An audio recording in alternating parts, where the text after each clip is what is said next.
Penetapan 1 Ramadan 1443 Hijriah akan ditentukan dalam sidang isbat. Kementerian Agama akan menggelar sidang isbat pada Jumat 1 April 2022 bertepatan dengan 29 Syakban 1443 Hijriah. Berdasarkan dari dua metode penetapan, ada kemungkinan terjadi perbedaan awal Ramadan. Dikutip dari tribunnews.com, sidang akan dimulai pada pukul 18 waktu Indonesia Barat dan diawali dengan seminar posisi hilal pada pukul 17 waktu Indonesia Barat. Konferensi pers penetapan 1 Ramadan 1443 Hijriah akan diumumkan pada pukul 19:15 waktu Indonesia Barat. Hal ini berdasarkan keterangan Direktorat Jenderal Bimbingan Masyarakat Islam Kementerian Agama. Dalam situs resmi kemenak.go.id menerangkan ada kemungkinan terjadi perbedaan awal Ramadan 1443 Hijriah dikarenakan ada perbedaan metode penetapan, yakni metode hisab wujudul hilal dan imakunur ruqyat. Sehingga kemungkinan ada yang mengawali Ramadan pada 2 April dan ada pula yang mengawali pada 3 April 2022. Untuk itu, Direktur Urusan Agama Islam dan Pembinaan Syariah Kemenak, Adib, mengajak masyarakat untuk menunggu hasil sidang isbat.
Wali Kota Malang Sutiaji baru saja mengeluarkan surat edaran atau SE menjelang Ramadan tahun 2022.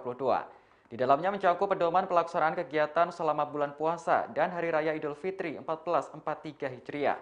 Dalam edaran tersebut, Wali Kota memperbolehkan masyarakat berjualan takjil, sementara takbir keliling saat malam Lebaran dilarang. Sutiaji mengatakan aturan ini sebenarnya tak jauh berbeda dengan tahun sebelumnya, namun ada sejumlah pelonggaran. Bagi masyarakat yang ingin berjualan takjil, mereka dilarang menggelar lapak di atas badan jalan. Kemudian untuk pedagang kaki lima diperbolehkan berjualan hingga pukul 21 waktu Indonesia Barat dan dapat buka kembali pada pukul 2 waktu Indonesia Barat. Selain warung, dalam SE tersebut juga mengatur tentang jam buka kafe dan restoran saat Ramadan. Dikutip dari surya.co.id, jam operasional kafe dan restoran dapat dibuka pada malam hari, yakni mulai pukul 18 hingga pukul 00 waktu Indonesia Barat. Kemudian dapat buka kembali pada pukul 2 sampai 6 Barat. Dalam SE tersebut juga tertulis, warung, kafe, restoran, dan sejenisnya yang melayani makan minum pada siang hari harus ditutup tirai atau kain. Hal ini dimaksudkan agar tidak terlihat masyarakat umum. Selanjutnya untuk tempat hiburan malam, panti pijat, diskotik, tempat karaoke, dan sejenisnya dilarang untuk beroperasi saat Ramadan. Aturan juga memuat soal aktivitas keramaian yang kemungkinan terjadi pada malam Lebaran 2022. Dalam SE disebutkan bahwa Wali Kota melarang adanya takbir keliling saat malam Lebaran. Takbiran hanya diperbolehkan di tempat ibadah dengan menerapkan protokol kesehatan.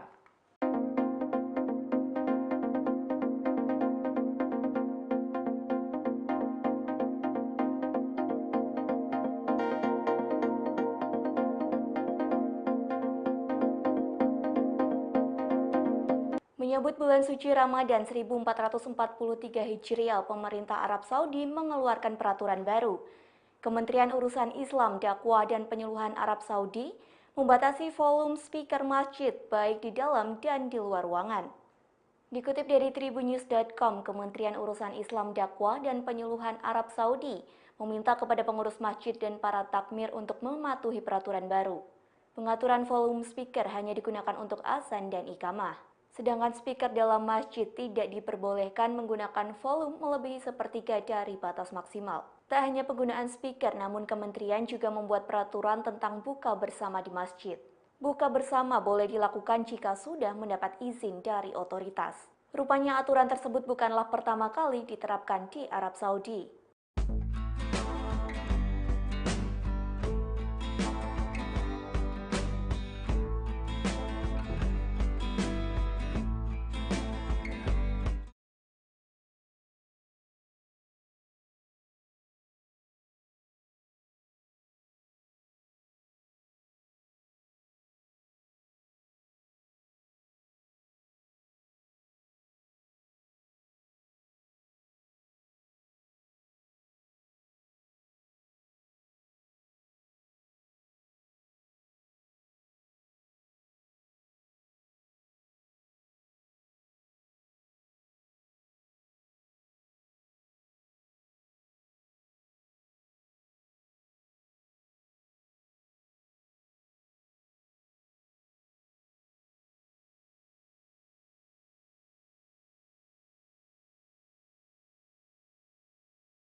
hasil yang kita dapatkan ini. Baik, bismillahirrahmanirrahim. Assalamualaikum warahmatullahi wabarakatuh. Pada malam hari ini kami dari Satpol PP bergabung. Penetapan 1 Ramadan 1443 Hijriah akan ditentukan dalam sidang isbat.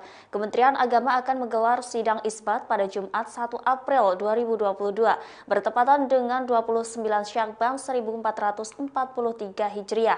Berdasarkan dari dua metode penetapan, ada kemungkinan terjadi perbedaan awal Ramadan.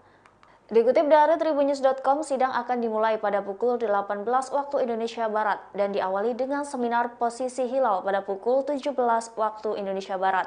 Konferensi pers penetapan 1 Ramadan 1443 Hijriah akan diumumkan pada pukul 19:15 waktu Indonesia Barat. Hal ini berdasarkan keterangan Direktorat Jenderal Bimbingan Masyarakat Islam Kementerian Agama. Dalam situs resmi kemenak.go.id menerangkan ada kemungkinan terjadi perbedaan awal Ramadan 1443 Hijriah dikarenakan ada perbedaan metode penetapan, yakni metode hisab wujudul hilal dan imakunur rukyat. Sehingga kemungkinan ada yang mengawali Ramadan pada 2 April dan ada pula yang mengawali pada 3 April 2022. Untuk itu, Direktur Urusan Agama Islam dan Pembinaan Syariah Kemenak, Adib, mengajak masyarakat untuk menunggu hasil sidang isbat.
Wali Kota Malang Sutianji baru saja mengeluarkan surat edaran atau SE menjelang Ramadan tahun 2022. Di dalamnya mencakup pedoman pelaksanaan kegiatan selama bulan puasa dan Hari Raya Idul Fitri 1443 Hijriah. Dalam edaran tersebut, Wali Kota memperbolehkan masyarakat berjualan takjil, sementara takbir keliling saat malam Lebaran dilarang. Sutianji mengatakan aturan ini sebenarnya tak jauh berbeda dengan tahun sebelumnya, namun ada sejumlah pelonggaran. Bagi masyarakat yang ingin berjualan takjil, mereka dilarang menggelar lapak di atas badan jalan. Kemudian untuk pedagang kaki lima diperbolehkan berjualan hingga pukul 21 waktu Indonesia Barat dan dapat buka kembali pada pukul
Bismillahirrahmanirrahim. Assalamualaikum warahmatullahi wabarakatuh. Bismillahirrahmanirrahim. Alhamdulillahirabbil alamin. Wassalatu wassalamu ala asrafil anbiya wal mursalin Sayyidina Muhammadin wa ala alihi wa sahbihi ajmain. Yang terhormat Menteri Agama Republik Indonesia, Bapak Haji Yakut Khalil Qaumas, yang kami hormati Wakil Menteri Agama Republik Indonesia, yang kami hormati Ketua Komisi 8 DPR RI yang hadir secara daring, yang mulia Duta Besar Kepala Perwakilan Negara Sahabat, yang kami hormati pimpinan Majelis Ulama Indonesia, para pejabat Kementerian Agama dan instansi terkait, para alim ulama, pimpinan Ormas Islam, hadirin yang berbahagia. Alhamdulillah, puji syukur kita panjatkan kehadirat Allah Subhanahu wa Ta'ala, berkat rahmat taufik dan hidayahnya pada sore hari ini, Jumat 1 April 2022, bertepatan dengan 29 Sa'ban 1443 Hijriah, Bapak-bapak, Ibu-ibu dapat hadir dalam acara Sidang Isbat awal Ramadan 1443 Hijriah. Salawat serta salam senantiasa tercurahkan kepada junjungan kita Nabi besar Muhammad SAW, kepada keluarga, sahabat, dan pengikutnya hingga akhir zaman. Bapak Ibu hadirin yang berbahagia, marilah kita awali acara ini dengan membaca basmalah bersama. Selanjutnya, marilah kita ikuti bersama pemaparan posisi hilal awal Ramadan 1443 Hijriah oleh anggota tim unifikasi kalender Hijriah Kementerian Agama. Yang terhormat Bapak Profesor Thomas Jamaluddin, disilakan.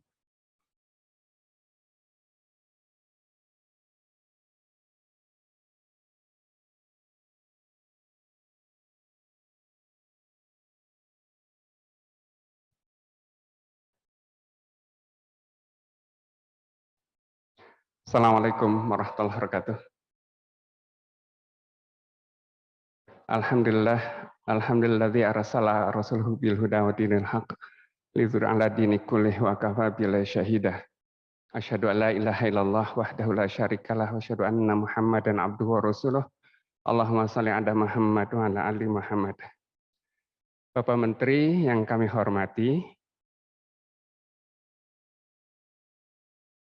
para duta besar yang kami hormati, juga dari Komisi 8 DPR, dari Majelis Ulama, dan Bapak-bapak, pimpinan Kementerian Agama, perwakilan dari Ormas Islam, dan para hadirin sekalian.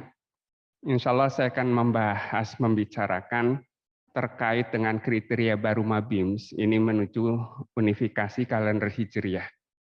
Tentu ada makna penting dengan ditetapkannya kriteria baru dari Mabims tersebut. Majelis Ulama dan Bapak-bapak, pimpinan Kementerian Agama.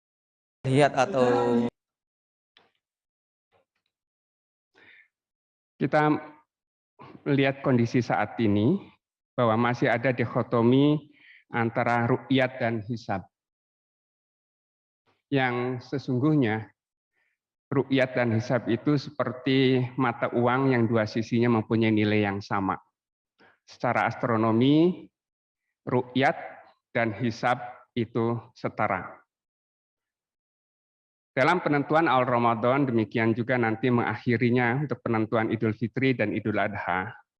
Ru'yat didasarkan pada dalil-dalil sahih. Salah satunya hadis Rasul mengatakan sumu li ru'yatihi waftiru li ru'yatihi. Berpuasalah apabila melihat hilal dan berbukalah atau berhari raya apabila melihat hilal. Dan untuk ru'yat ini diperlukan verifikasi ru'yat. Itu sebabnya pada setiap lokasi pengamatan di sana ada hakim agama yang kemudian akan memverifikasi, kemudian mengambil sumpah para peruqyat tersebut. Dan ruqyat tidak bisa diumumkan oleh masing-masing peruqyat. Perlu ada isbat atau penetapan oleh otoritas, dalam hal ini adalah Menteri Agama wakili negara. Jadi isbat diperlukan karena adanya pengamal ruqyat memerlukan isbat atas hasil ruqyatnya. Sementara hisab ini juga didasarkan pada dalil-dalil yang sahih. Salah satunya hadis yang mengatakan fa'in gumma alaikum fakturullah. Fakturullah bisa dimaknai diistiqmalkan atau dihitung. Dari pendapat lain mengatakan bahwa hisab itu juga memang di dalam Al-Qur'an disebutkan. Walladzi ja'ala syamsa dhiya'a wal qamara nura wa qadarahu manazila lita'lamuna adada sinina wal hisab.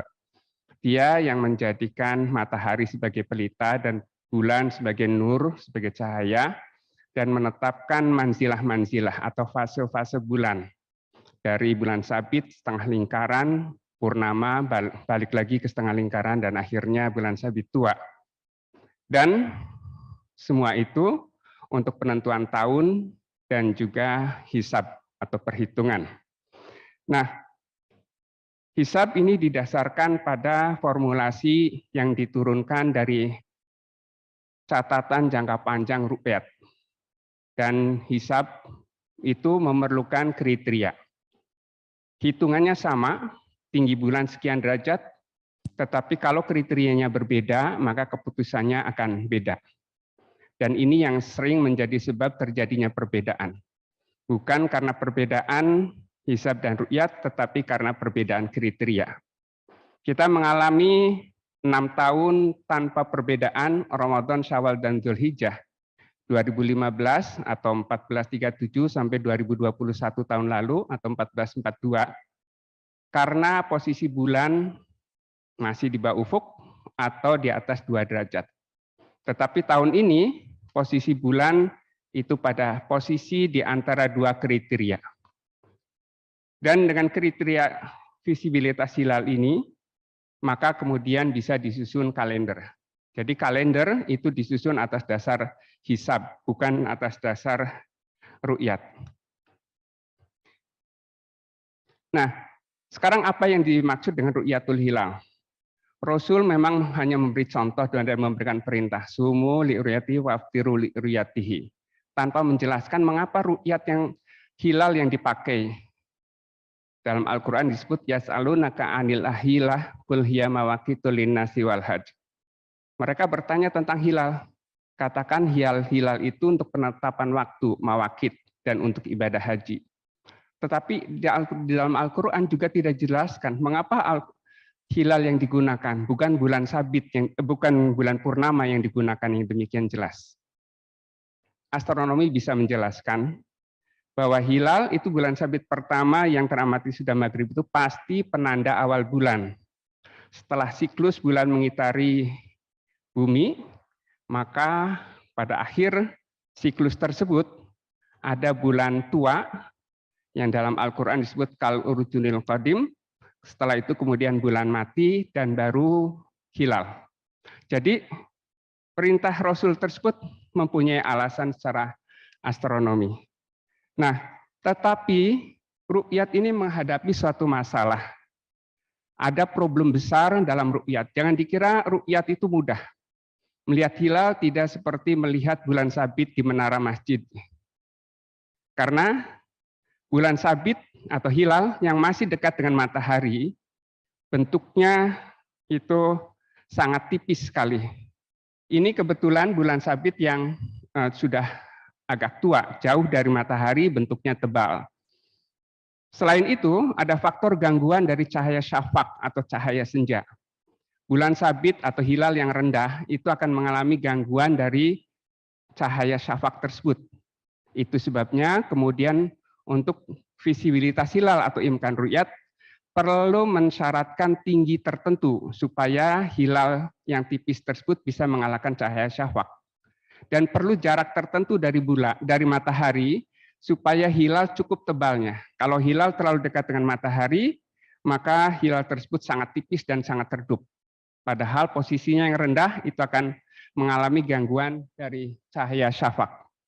Nah, lalu bagaimana dengan hisab? Hisab ini juga berkembang sejak zaman Nabi. Jangan dikira Rasul tidak mengenal ilmu hisab. Dengan hadis yang mengatakan kami ini adalah umat yang ummi, yang tidak bisa menulis dan menghitung, tapi Rasulullah kemudian memberikan petunjuk dan isyarat jarinya bahwa 1 bulan adalah 29 atau 30 hari. Itulah hisab yang paling sederhana yang dikuasai pada zaman itu, yang sekarang dikenal sebagai hisab urfi, hisab periodik. Muharram itu selalu 30 dan bulan-bulan ganjil selalu 30, kemudian Safar selalu 29, bulan-bulan genap selalu 29.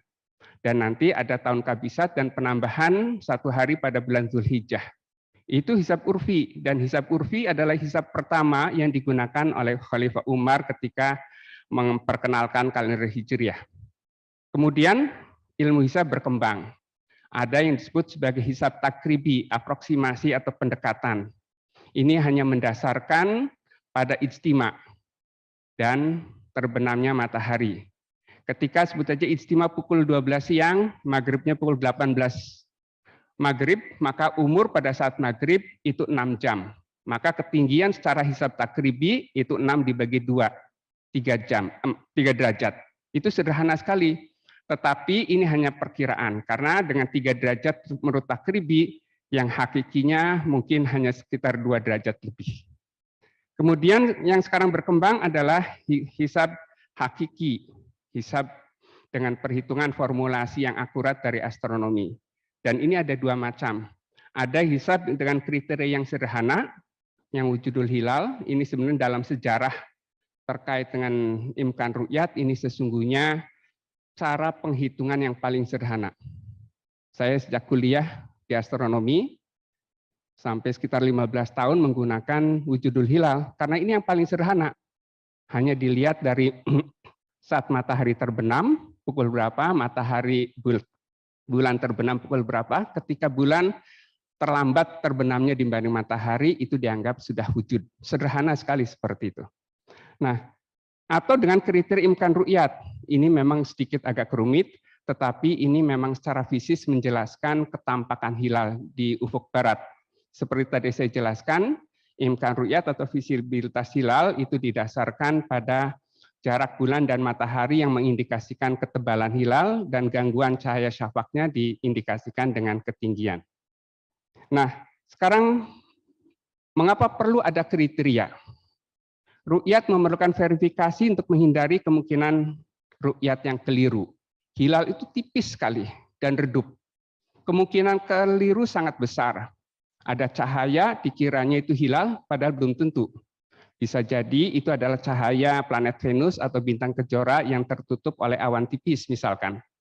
Atau mungkin sekedar awan tipis yang memang bentuknya kemudian dikira hilal. Dan hisab tidak bisa menentukan awal bulan tanpa adanya kriteria.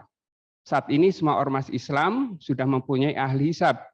Bahkan sekarang banyak aplikasi di internet yang bisa di-download, dan asal kita bisa menggunakan aplikasi tersebut, tinggal beberapa klik kita sudah mendapatkan informasi ketinggian bulan, kemudian elongasi bulan berapa derajat.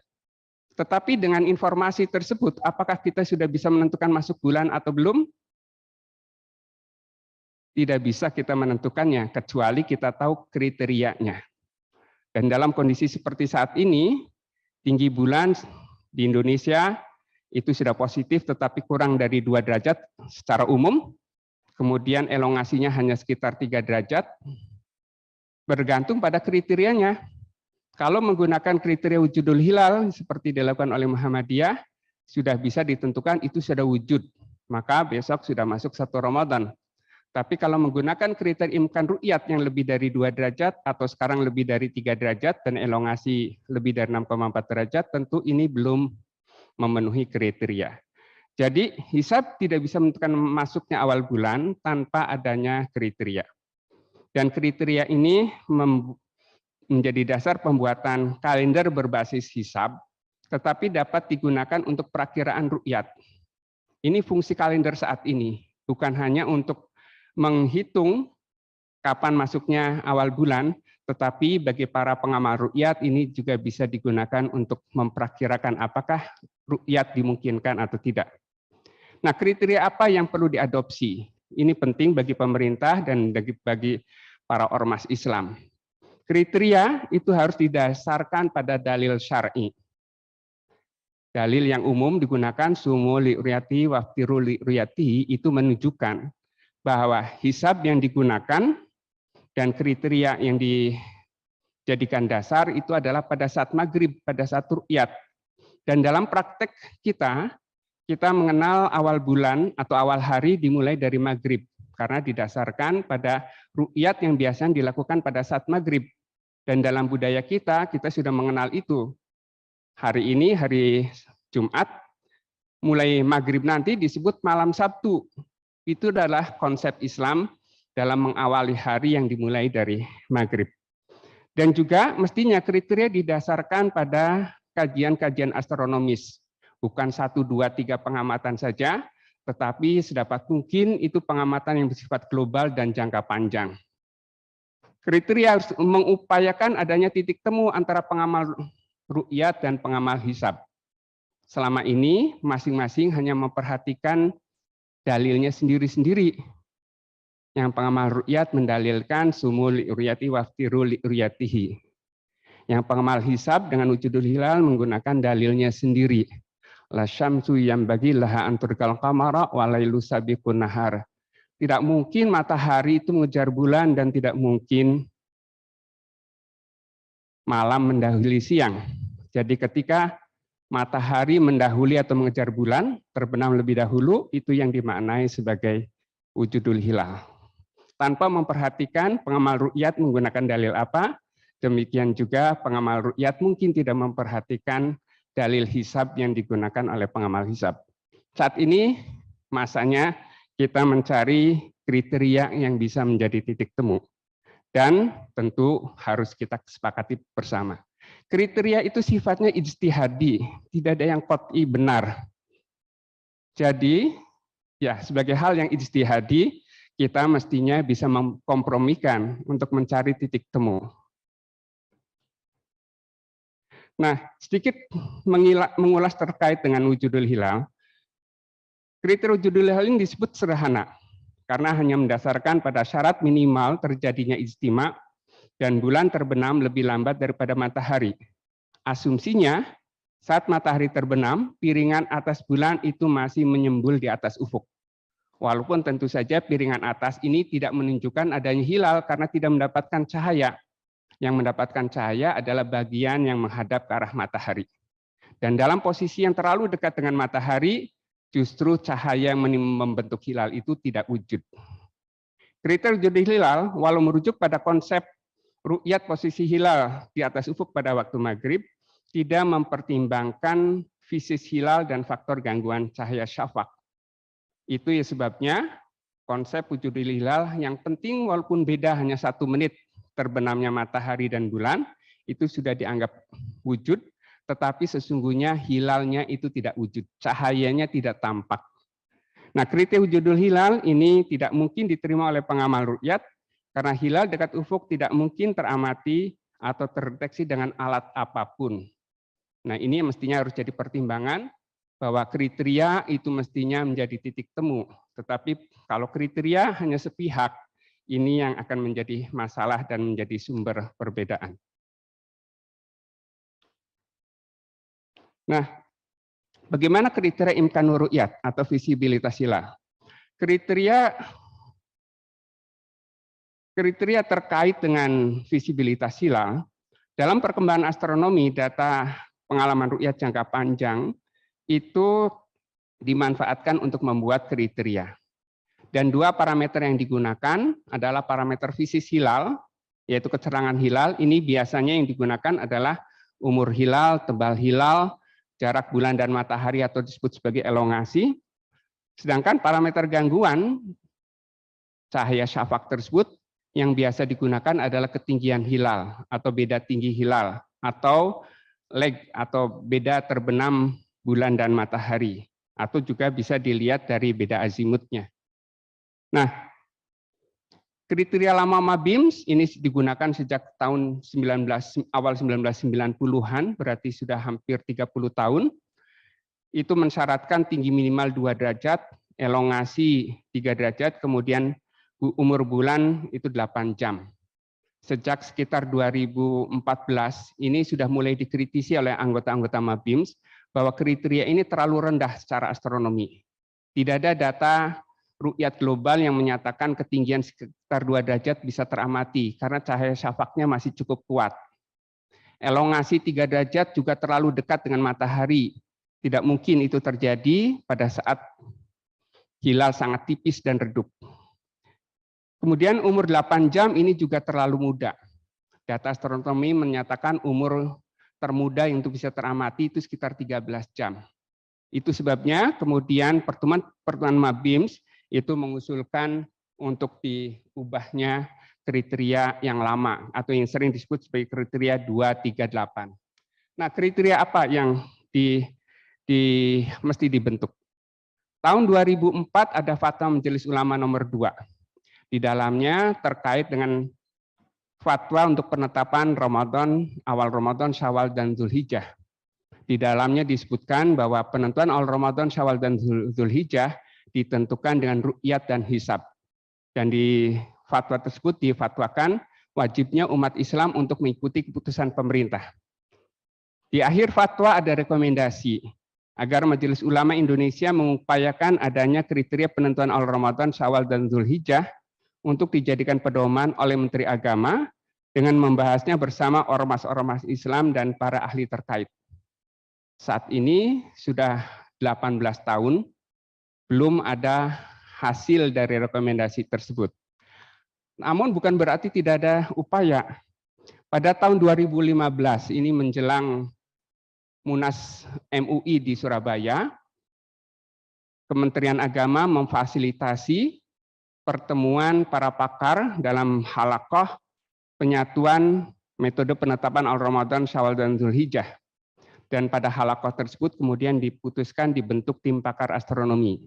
Pada waktu itu saya ditunjuk sebagai ketua tim pakar astronomi, dan kemudian tim pakar ini bekerja menyusun naskah akademik untuk diusulkan ke Munas MUI di Surabaya dengan kriteria baru.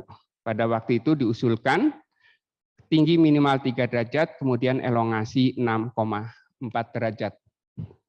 Nah, kriteria baru MABIM itu dasarnya apa? Jadi tadi sudah disebutkan kriteria itu mestinya menggambarkan kondisi fisik bulan dalam mengatasi cahaya syafaq. Dari data global dari publikasinya ODEH tahun 2006 itu disebutkan bahwa elongasi minimal 6,4 derajat. Ini yang disebut juga sering disebut sebagai limit Danyon.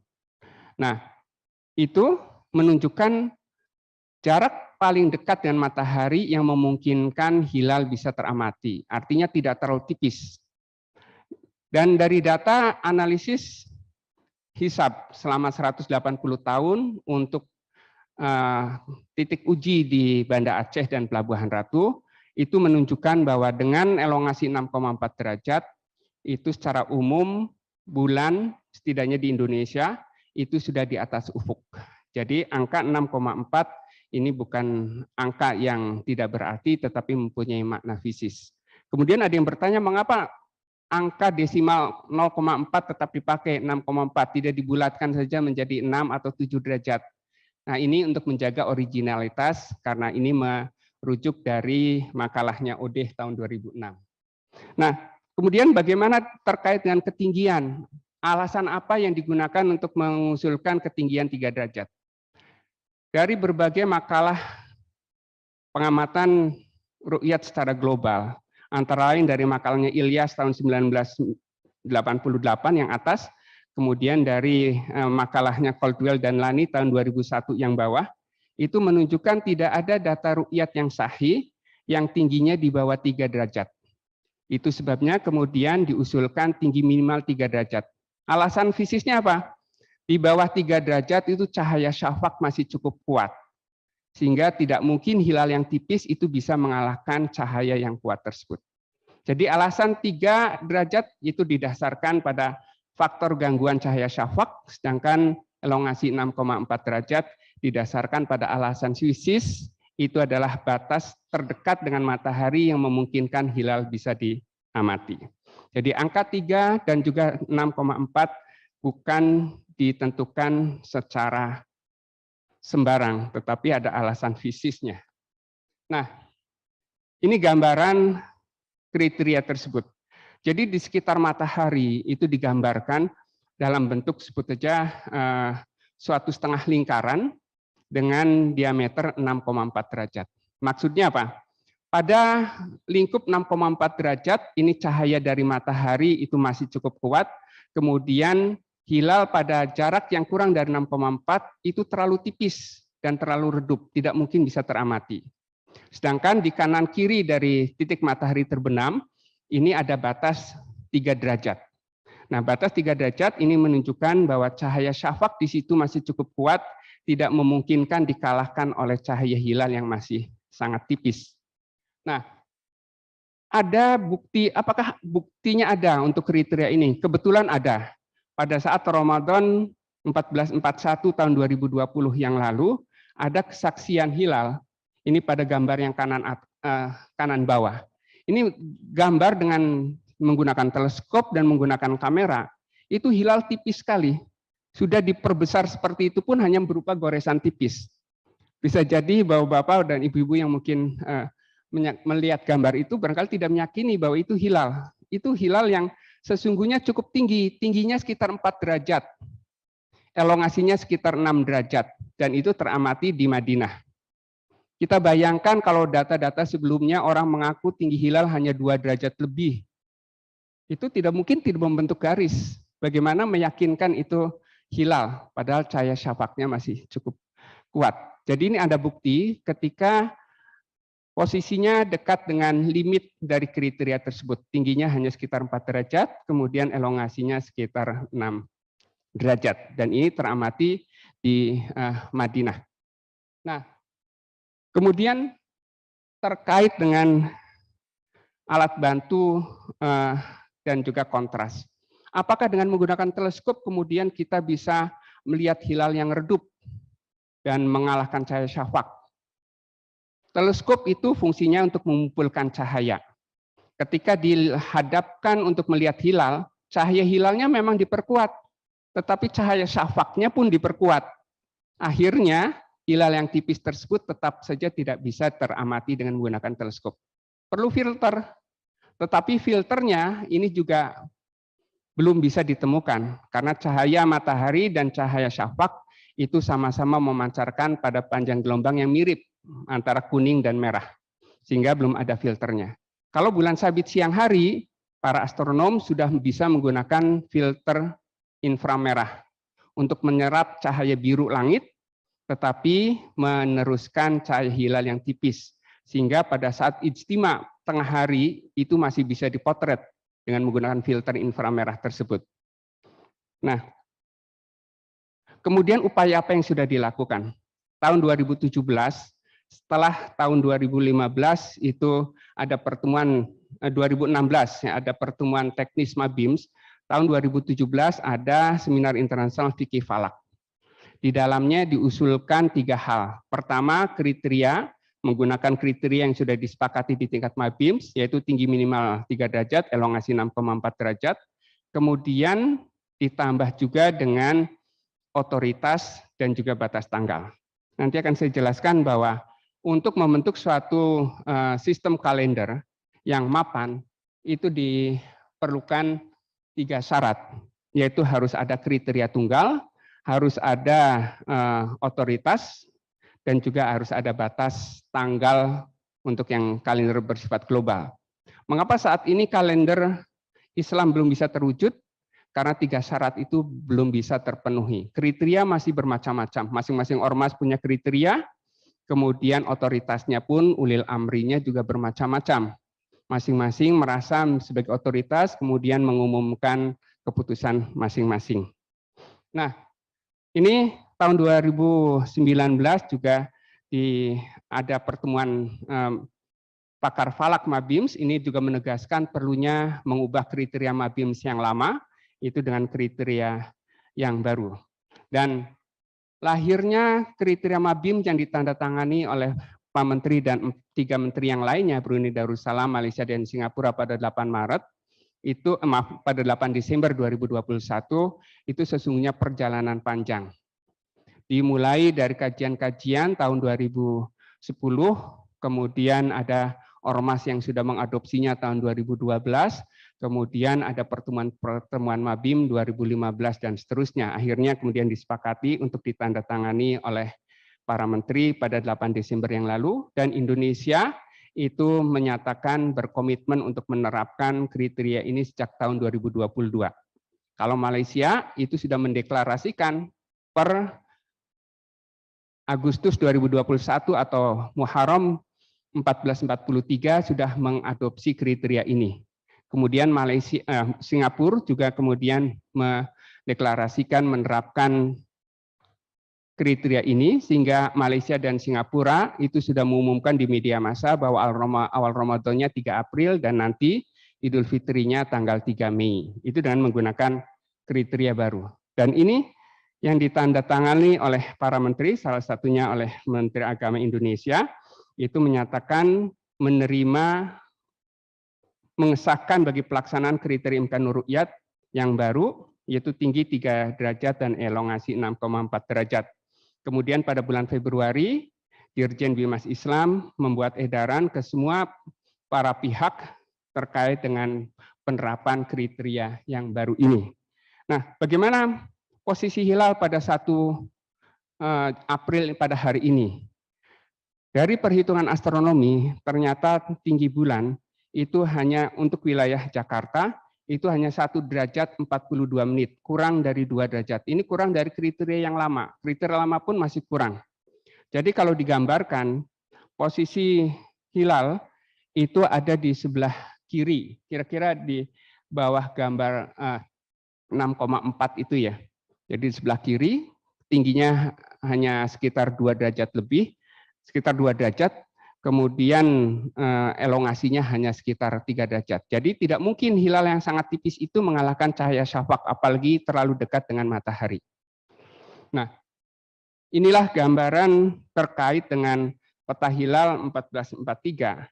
Kalau peta yang sebelah kiri, ini menunjukkan bahwa posisi ketinggian hilal itu secara umum kurang dari 2 derajat. Hanya wilayah Sumatera dan sebagian Jawa yang 2 derajat. Jadi kalaupun menggunakan kriteria lama, ini hanya sekitar wilayah Jawa dan wilayah Sumatera. Tetapi sekarang menggunakan kriteria tinggi minimal 3 derajat. Jadi belum memenuhi kriteria. Kemudian yang peta sebelah kanan ini lebih rinci lagi. Di ketinggian 2 derajat itu hanya sekitar wilayah Jawa dan Sumatera. Dan ini peta, kalau kita membuat garis tanggal, kita bisa menggambarkan secara umum apa yang sesungguhnya terjadi. Peta yang sebelah kanan, antara arsir merah dan putih, itu adalah peta garis tanggal wujudul hilal.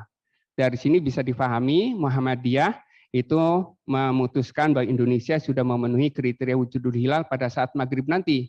Sehingga Muhammadiyah dalam maklumatnya sudah mengumumkan 1 Ramadan jatuhnya tanggal 2 besok. Nah, tetapi kalau menggunakan kriteria Imkanur Ru'yat Mabims yang baru, itu yang bawah, jadi lengkung atas itu menunjukkan 3 derajat, lengkung tengah itu menunjukkan elongasi 6,4 derajat, dan lengkung bawah itu juga tinggi 3 derajat. Ini menunjukkan Indonesia yang sebelah kanan itu jauh dari kriteria Mabims yang baru. Artinya di Indonesia ini hilal terlalu rendah dan tidak mungkin bisa mengalahkan cahaya syafaq, sehingga tidak mungkin untuk terlihatnya hilal. Bagaimana kalau nanti ada yang menyaksikan hilal atau mengaku melihat hilal? Kalau berdasarkan kriteria ini, secara astronomi itu bisa diduga yang dilihatnya bukan hilal. Jadi tentu saja berdasarkan analisis astronomi, ini mestinya kesaksian hilal ini akan ditolak. Tentu saja nanti kita putuskan pada saat sidang isbat. Tetapi inilah data astronomi yang mestinya menjadi pertimbangan kita semua. Nah, bagaimana terkait dengan upaya unifikasi kalender Hijriah? Tahun 2007, saya masih ingat Pak Wapres Pak Yusuf Kala pada waktu itu mengupayakan adanya penyatuan setidaknya ormas-ormas Islam yang besar. Dan pada waktu itu saya diundang juga oleh Menteri Agama, Pak Maftuh, pada waktu itu, kira-kira apa yang harus dilakukan untuk menyatukan ormas-ormas tersebut? Saya katakan untuk menyatukan adalah menyatukan kriterianya. Dalam pandangan Pak Yusuf Kala pada waktu itu, polanya dengan pola dagang saja. Kalau Muhammadiyah wujudul hilal itu 0 derajat, kemudian NU menggunakan 2 derajat. Pak Yusuf Kala dulu pada waktu itu di media secara buru-buru mengatakan, mengapa kita tidak sepakat saja pada kriteria 1 derajat? Jadi seolah-olah seperti tawar-menawar antara 0 dan 2. Tetapi sesungguhnya bukan seperti itu. Tapi kita ajak untuk masing-masing maju. Dari wujudul hilal 0 derajat, maju, kemudian dari 2 derajat juga maju. Dan itu yang sekarang diusulkan, tinggi minimal 3 derajat. Maju dari 0 ke 3, dari 2 ke 3. Elongasi juga diperhitungkan 6,4 derajat. Ini adalah kriteria baru Mabims yang diupayakan menjadi titik temu. Nah, bagaimana menyatukan kalender Hijriah? Secara umum, 3 syarat wujudnya sistem kalender, apapun kalendernya. Kalender Masehi, kalender Jawa, kalender Cina, itu semuanya mensyaratkan ini. Harus ada kriteria tunggal. Kalau kriterianya beda-beda, itu pasti hasilnya beda. Kriteria kalender Cina itu ditentukan dari RRT. Negara lain tidak bisa menentukan sendiri. Kalender Jawa hanya dari Keraton Solo atau Keraton Yogyakarta yang menentukan. Tidak ada yang bikin kriteria sendiri. Otoritasnya juga harus tunggal. Kalau otoritasnya seperti saat ini masing-masing ormas bikin otoritas, ya hasilnya juga beda-beda juga. Nah ini yang mestinya harus kita satukan supaya kriterianya satu, kemudian otoritasnya juga satu. Untuk yang sifatnya global ini juga mestinya syarat ini juga harus terpenuhi. Nah, kemudian bagaimana implementasi kriteria baru Mabims ini? Tentu kita menginginkan ada satu sistem kalender yang mapan. Nah, sistem kalender yang mapan itu mestinya juga mengadopsi nilai-nilai lokal juga. Ada ormas yang mengusulkan menggunakan kriteria kalender Islam global dari Turki. Dengan kriteria tinggi minimal 5 derajat, elongasi 8 derajat, tetapi markasnya di mana saja, asalkan di Selandia Baru belum terbit fajar.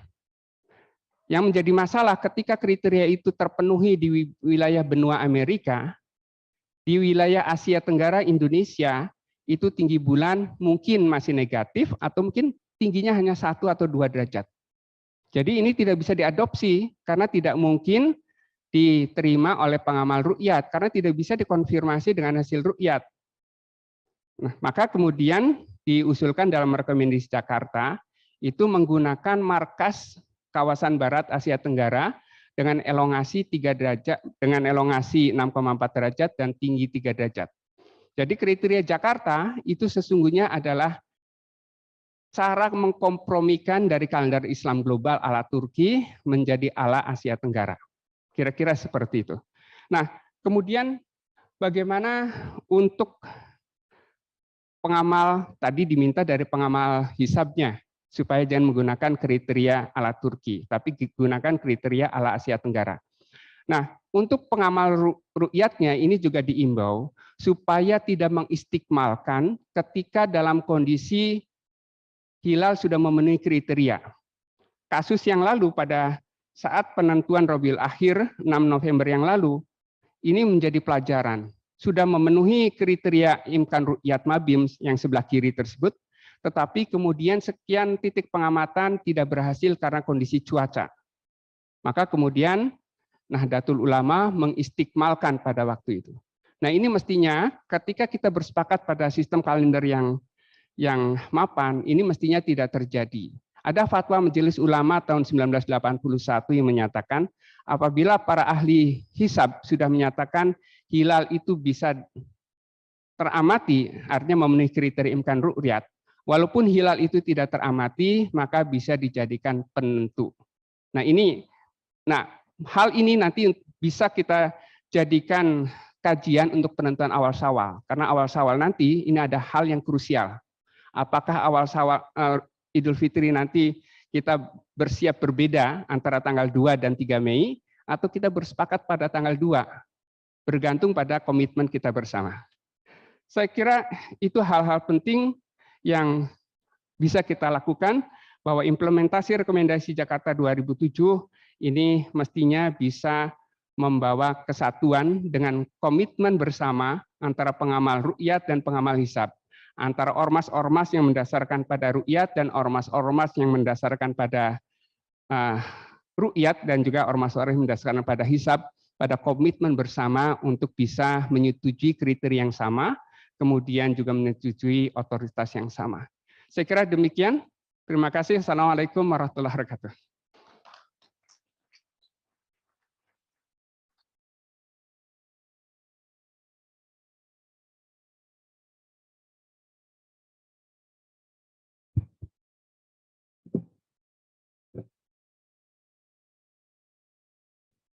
Baiklah, Bapak-Bapak, Ibu-Ibu hadirin yang berbahagia, demikianlah tadi pemaparan posisi hilal awal Ramadan 1443 Hijriah yang telah disampaikan oleh Bapak Profesor Thomas Jamaluddin. Bapak Ibu hadirin yang berbahagia, perlu kami sampaikan untuk acara pembukaan sidang isbat akan dimulai nanti pada pukul 18.15 waktu Indonesia Barat. Sebelum kita sampai kepada acara berikut, selanjutnya kepada Bapak Ibu kami silakan untuk mempersiapkan diri melaksanakan sholat maghrib berjamaah. Untuk tamu VIP telah dipersiapkan di ruang VIP dan undangan lainnya disilakan melaksanakan sholat di Masjid Al-Ikhlas. Terima kasih. Wassalamualaikum warahmatullahi wabarakatuh.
Recording stopped.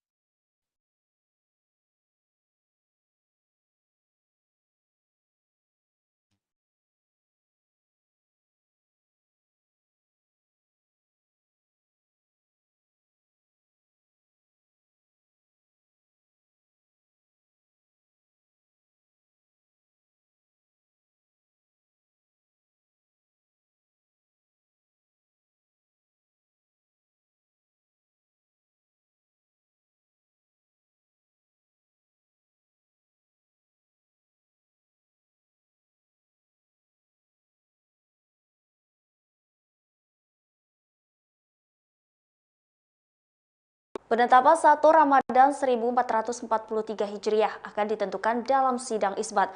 Kementerian Agama akan menggelar sidang isbat pada Jumat 1 April 2022 bertepatan dengan 29 Syakban 1443 Hijriah.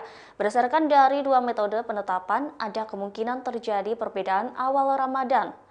Dikutip dari tribunnews.com, sidang akan dimulai pada pukul 18 waktu Indonesia Barat dan diawali dengan seminar posisi hilal pada pukul 17 waktu Indonesia Barat. Konferensi pers penetapan 1 Ramadan 1443 Hijriah akan diumumkan pada pukul 19.15 waktu Indonesia Barat. Hal ini berdasarkan keterangan Direktorat Jenderal Bimbingan Masyarakat Islam Kementerian Agama. Dalam situs resmi kemenak.go.id menerangkan ada kemungkinan terjadi perbedaan awal Ramadan 1443 Hijriah dikarenakan ada perbedaan metode penetapan, yakni metode hisab wujudul hilal dan imakunur ruqyat. Sehingga kemungkinan ada yang mengawali Ramadan pada 2 April dan ada pula yang mengawali pada 3 April 2022. Untuk itu, Direktur Urusan Agama Islam dan Pembinaan Syariah Kemenak, Adib, mengajak masyarakat untuk menunggu hasil sidang isbat.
Wali Kota Malang Sutiaji baru saja mengeluarkan surat edaran atau SE menjelang Ramadan tahun 2022. Di dalamnya mencakup pedoman pelaksanaan kegiatan selama bulan puasa dan Hari Raya Idul Fitri 1443 Hijriah. Dalam edaran tersebut, Wali Kota memperbolehkan masyarakat berjualan takjil, sementara takbir keliling saat malam Lebaran dilarang. Sutiaji mengatakan aturan ini sebenarnya tak jauh berbeda dengan tahun sebelumnya, namun ada sejumlah pelonggaran. Bagi masyarakat yang ingin berjualan takjil, mereka dilarang menggelar lapak di atas badan jalan.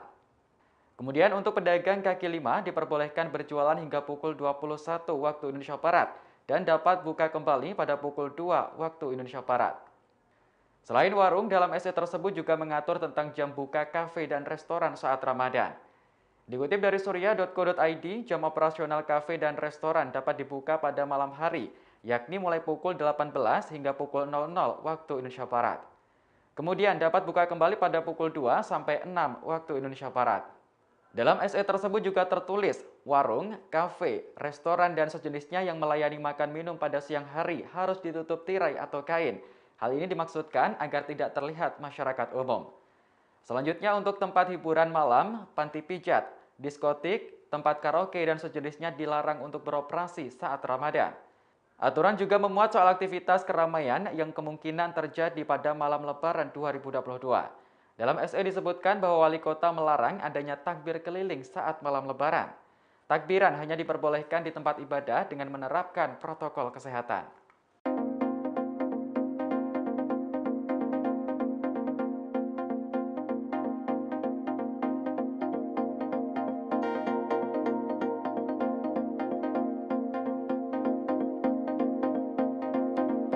Menyambut bulan suci Ramadan 1443 Hijriah, pemerintah Arab Saudi mengeluarkan peraturan baru. Kementerian Urusan Islam, Dakwah, dan Penyuluhan Arab Saudi membatasi volume speaker masjid baik di dalam dan di luar ruangan. Dikutip dari tribunnews.com, Kementerian Urusan Islam, Dakwah, dan Penyuluhan Arab Saudi meminta kepada pengurus masjid dan para takmir untuk mematuhi peraturan baru. Pengaturan volume speaker hanya digunakan untuk azan dan iqamah. Sedangkan speaker dalam masjid tidak diperbolehkan menggunakan volume melebihi sepertiga dari batas maksimal. Tak hanya penggunaan speaker, namun kementerian juga membuat peraturan tentang buka bersama di masjid. Buka bersama boleh dilakukan jika sudah mendapat izin dari otoritas. Rupanya aturan tersebut bukanlah pertama kali diterapkan di Arab Saudi.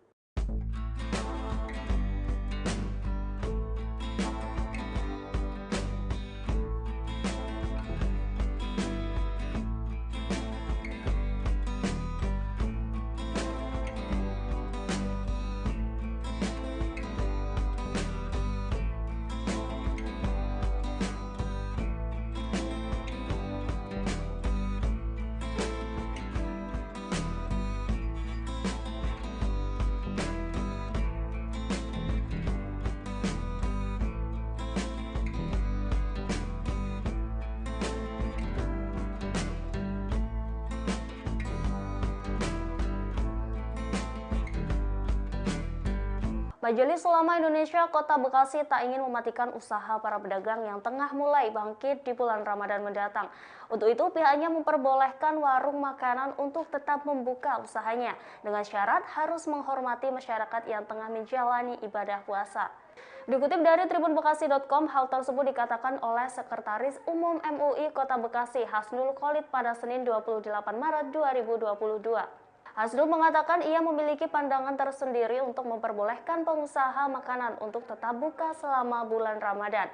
Dengan alasan ia tak ingin mematikan usaha para pedagang yang tengah mulai bangkit mencari nafkah selama pandemi. Hasnul mengatakan dirinya tidak ingin memberatkan masyarakat dengan kebijakan tertentu. Oleh karena itu, MUI Kota Bekasi memperbolehkan usaha tempat makan untuk bisa buka seperti biasa. Dinas Ketahanan Pangan, Pertanian, dan Perikanan Kota Bekasi, Widaya Subroto, memprediksi akan terjadi kenaikan harga sejumlah bahan pokok menjelang Ramadan mendatang. Kenaikan harga terjadi tidak berlangsung lama dan akan kembali stabil. Untuk itu, masyarakat tak perlu khawatir mengenai kenaikan harga tersebut. Pihaknya juga memastikan ketersediaan bahan pokok di Kota Bekasi cukup memadai.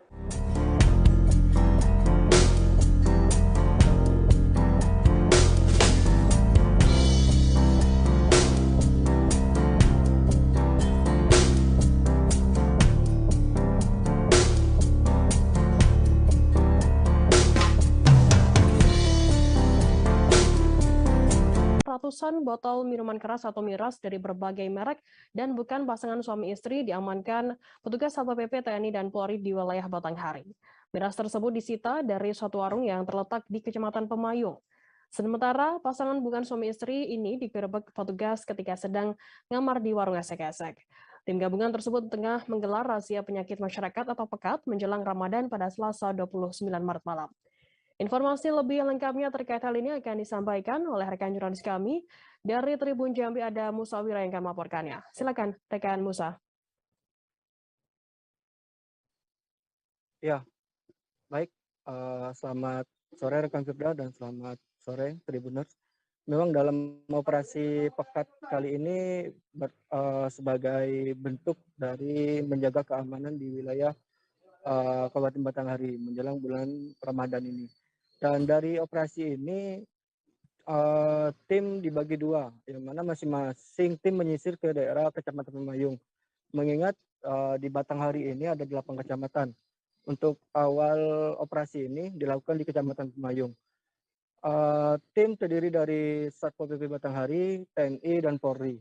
Bergerak pada pukul 8 malam hingga pukul 23:30 menit. Dan untuk diketahui, tim dalam razia pekat ini mengamankan sebanyak 152 botol minuman keras dari berbagai jenis merek. Namun di lokasi yang berbeda, petugas juga mendapati ada pasangan yang bukan suami istri sedang berada di dalam kamar dan satu orang PSK yang saat itu kedapatan sedang berada di warung yang diduga lokasi prostitusi di Muara Bulian. Dan untuk diketahui, untuk 152 minuman keras saat ini telah dibawa ke kantor Satpol PP Batanghari untuk didata, dan untuk penjualnya dipanggil dan untuk dimintai keterangan dan akan dikenakan sanksi sesuai penegakan Perda nomor 6 tahun 2015, tindak pidana ringan.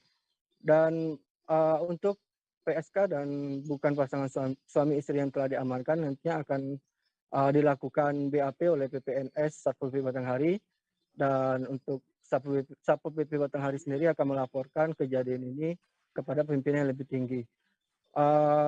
Dan untuk kedepannya menjelang Ramadan ini, Satpol PP Batanghari akan rutin melakukan razia pekat karena upaya ini untuk mencegah gangguan keamanan.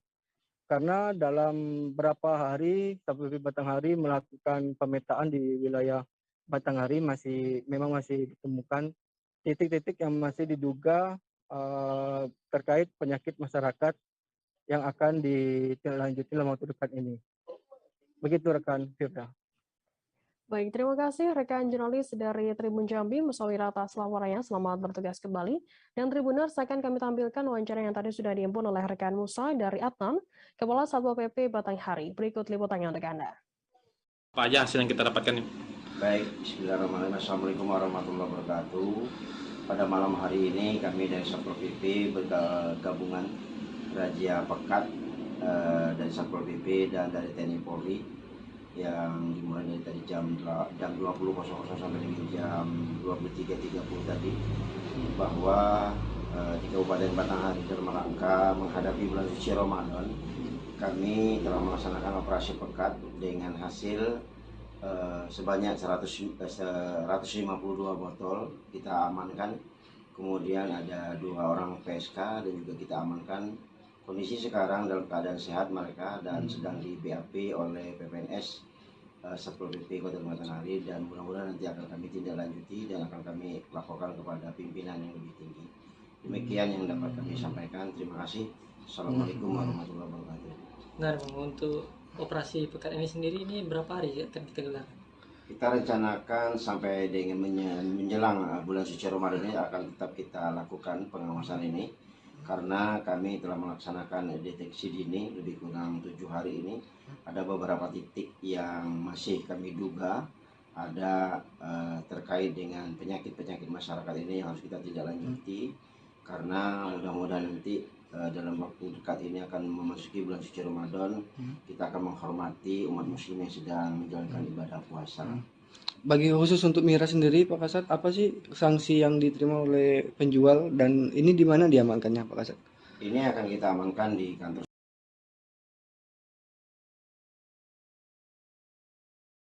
Satpol PP. Ini adalah merupakan tindak lanjut dari penegakan peraturan daerah nomor 6 tahun 2015 bahwa terkait dengan tindak pidana ringan ini harus kita tindak lanjuti, dan sampai dengan hari ini kita masih melakukan deteksi dini dan pengawasan terhadap Kegiatan unik jelang Ramadan ini juga dilakukan di Pondok Pesantren Terpadu Ushuluddin, yakni Pawai Songsong Ramadan. Pondok Pesantren Terpadu Ushuluddin ini berlokasi di Desa Belambangan, Kecamatan Penengahan, Kabupaten Lampung Selatan.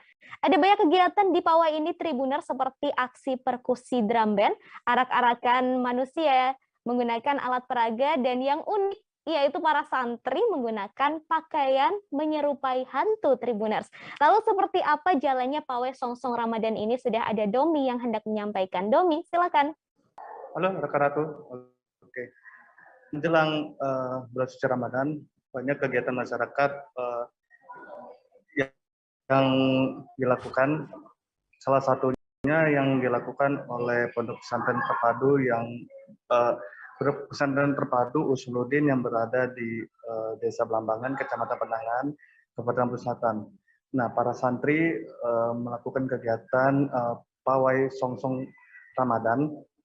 Dalam kegiatan tersebut banyak sekali kegiatan yang dilakukan. Salah satunya pawai arak-arakan keliling desa, lalu ada pertunjukan drum band atau marching band dari para santri, dan juga arak-arakan manusia yang membawa tulisan Marhaban ya Ramadan dan tulisan-tulisan lainnya untuk menyambut bulan suci Ramadan. Uniknya dalam kegiatan tersebut banyak sekali santri-santri yang berpakaian menyerupai seperti hantu begitu, menyerupai pocong ataupun kuntilanak dan sebagainya. Tujuannya adalah untuk memberitahu kepada masyarakat bahwasanya di bulan suci Ramadan tersebut hantu ataupun makhluk lainnya itu diusir atau dihancurkan saat bulan suci Ramadan itu. Harapannya di bulan suci ini semua berkat ataupun juga rahmat bisa tercurahkan dalam bulan suci Ramadan ini. Dan wakil Pondok Pesantren Ushuluddin mengatakan pada bulan suci Ramadan tersebut pihaknya selalu melakukan kegiatan Songsong Pawai Ramadan.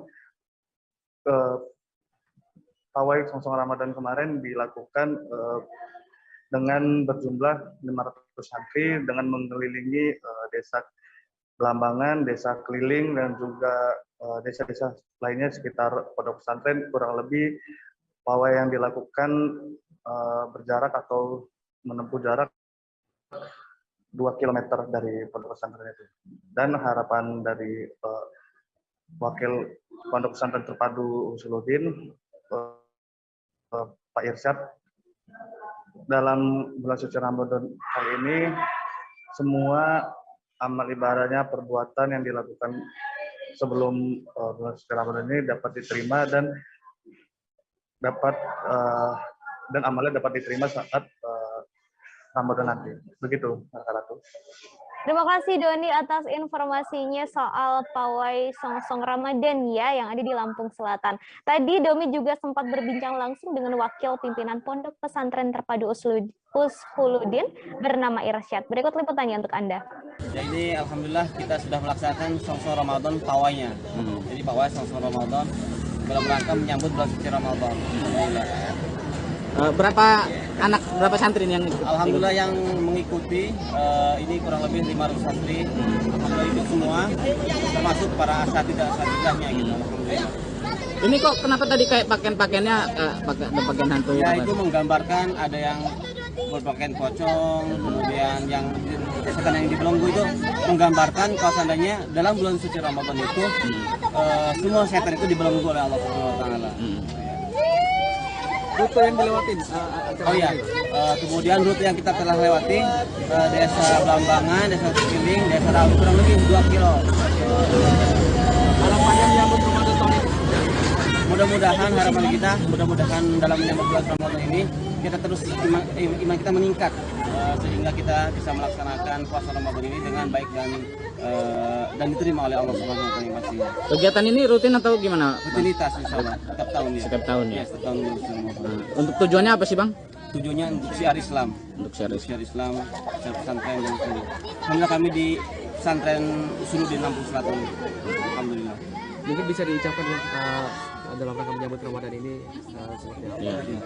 Mungkin kami dari Pondok Pesantren Baru Suludin mengucapkan taqabbalallahu minna minkum siyamana wa siyamakum. Mudah-mudahan Allah Memberikan kesehatan. Menerima amal ibadah kita, kemudian puasa kita dan menjadi puasa yang berkah insyaallah. Dinas Sosial Kota Kendari bersama Satuan Polisi Pamung Praja melakukan operasi justisi terhadap anak jalanan atau anjal, gelandangan, dan pengemis atau gepeng. Kegiatan operasi justisi dilakukan di perempatan lampu lalu lintas Buah-Buah, McDonald's di depan Hotel Ataya, Pasar Baru Kendari pada Rabu 30 Maret sore. Kepala Bidang Rehabilitasi Sosial Dinsos Kota Kendari Husni Mubarak mengatakan, operasi justisi ini menindaklanjuti laporan masyarakat tentang maraknya anjal dan gepeng menjelang Ramadan.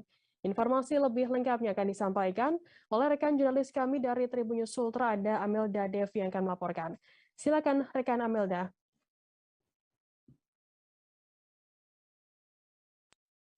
Ya, baik. Terima kasih rekan Firda. Perlu kami informasikan, memang menjelang Ramadan ini, anak jalanan, gelandang, dan pengemis ini mulai marak terlihat di pinggir-pinggir jalan Kota Kendari. Ya, berdasarkan hal itu, banyak warga juga yang melaporkan langsung ke pihak Dinas Sosial Kota Kendari, dan Dinas Sosial langsung segera sigap menindaklanjuti hal tersebut dan turun langsung ke lapangan pada Rabu kemarin. Ya, turunnya Dinsos ke jalan bersama Satpol PP ini untuk mengamankan para anjal dan gepeng ini.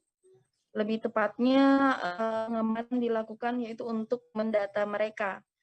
Sebab perlu diketahui anjal dan gepeng yang ada di Kota Kendari sekiranya 60% sebagian besar adalah dari luar Kota Kendari.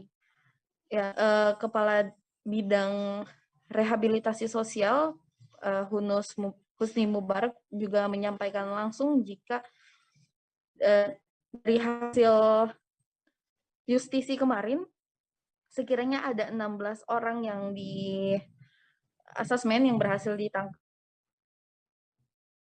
Hanya memang adalah warga lama atau para anjal dan gepeng lama, dan 6 orang adalah anjal dan gepeng yang baru. Ya, para anjal dan gepeng ini diasesmen untuk diketahui asal tempat tinggal mereka, dan seperti yang saya sampaikan tadi, 60% itu dari luar Kota Kendari.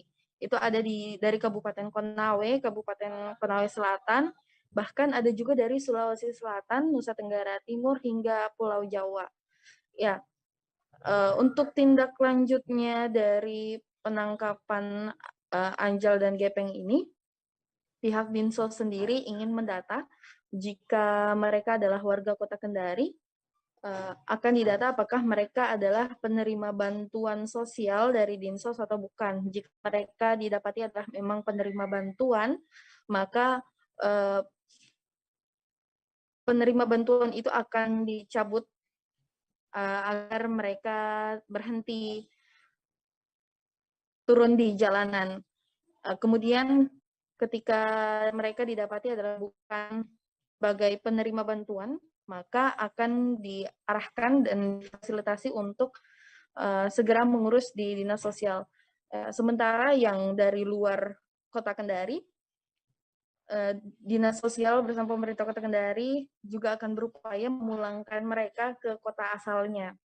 Ya, selain itu, Firda, anak jalanan dan gepeng ini juga diarahkan untuk ke rumah singgah sebagaimana yang dimiliki Kota Kendari. Begitu banyak, ada beberapa rumah singgah, rumah binaan seperti Loka Minaula yang ada di Kota Kendari, itu juga bisa dimanfaatkan agar mereka bisa ada di sana melakukan pelatihan, pengembangan skill, dan lainnya.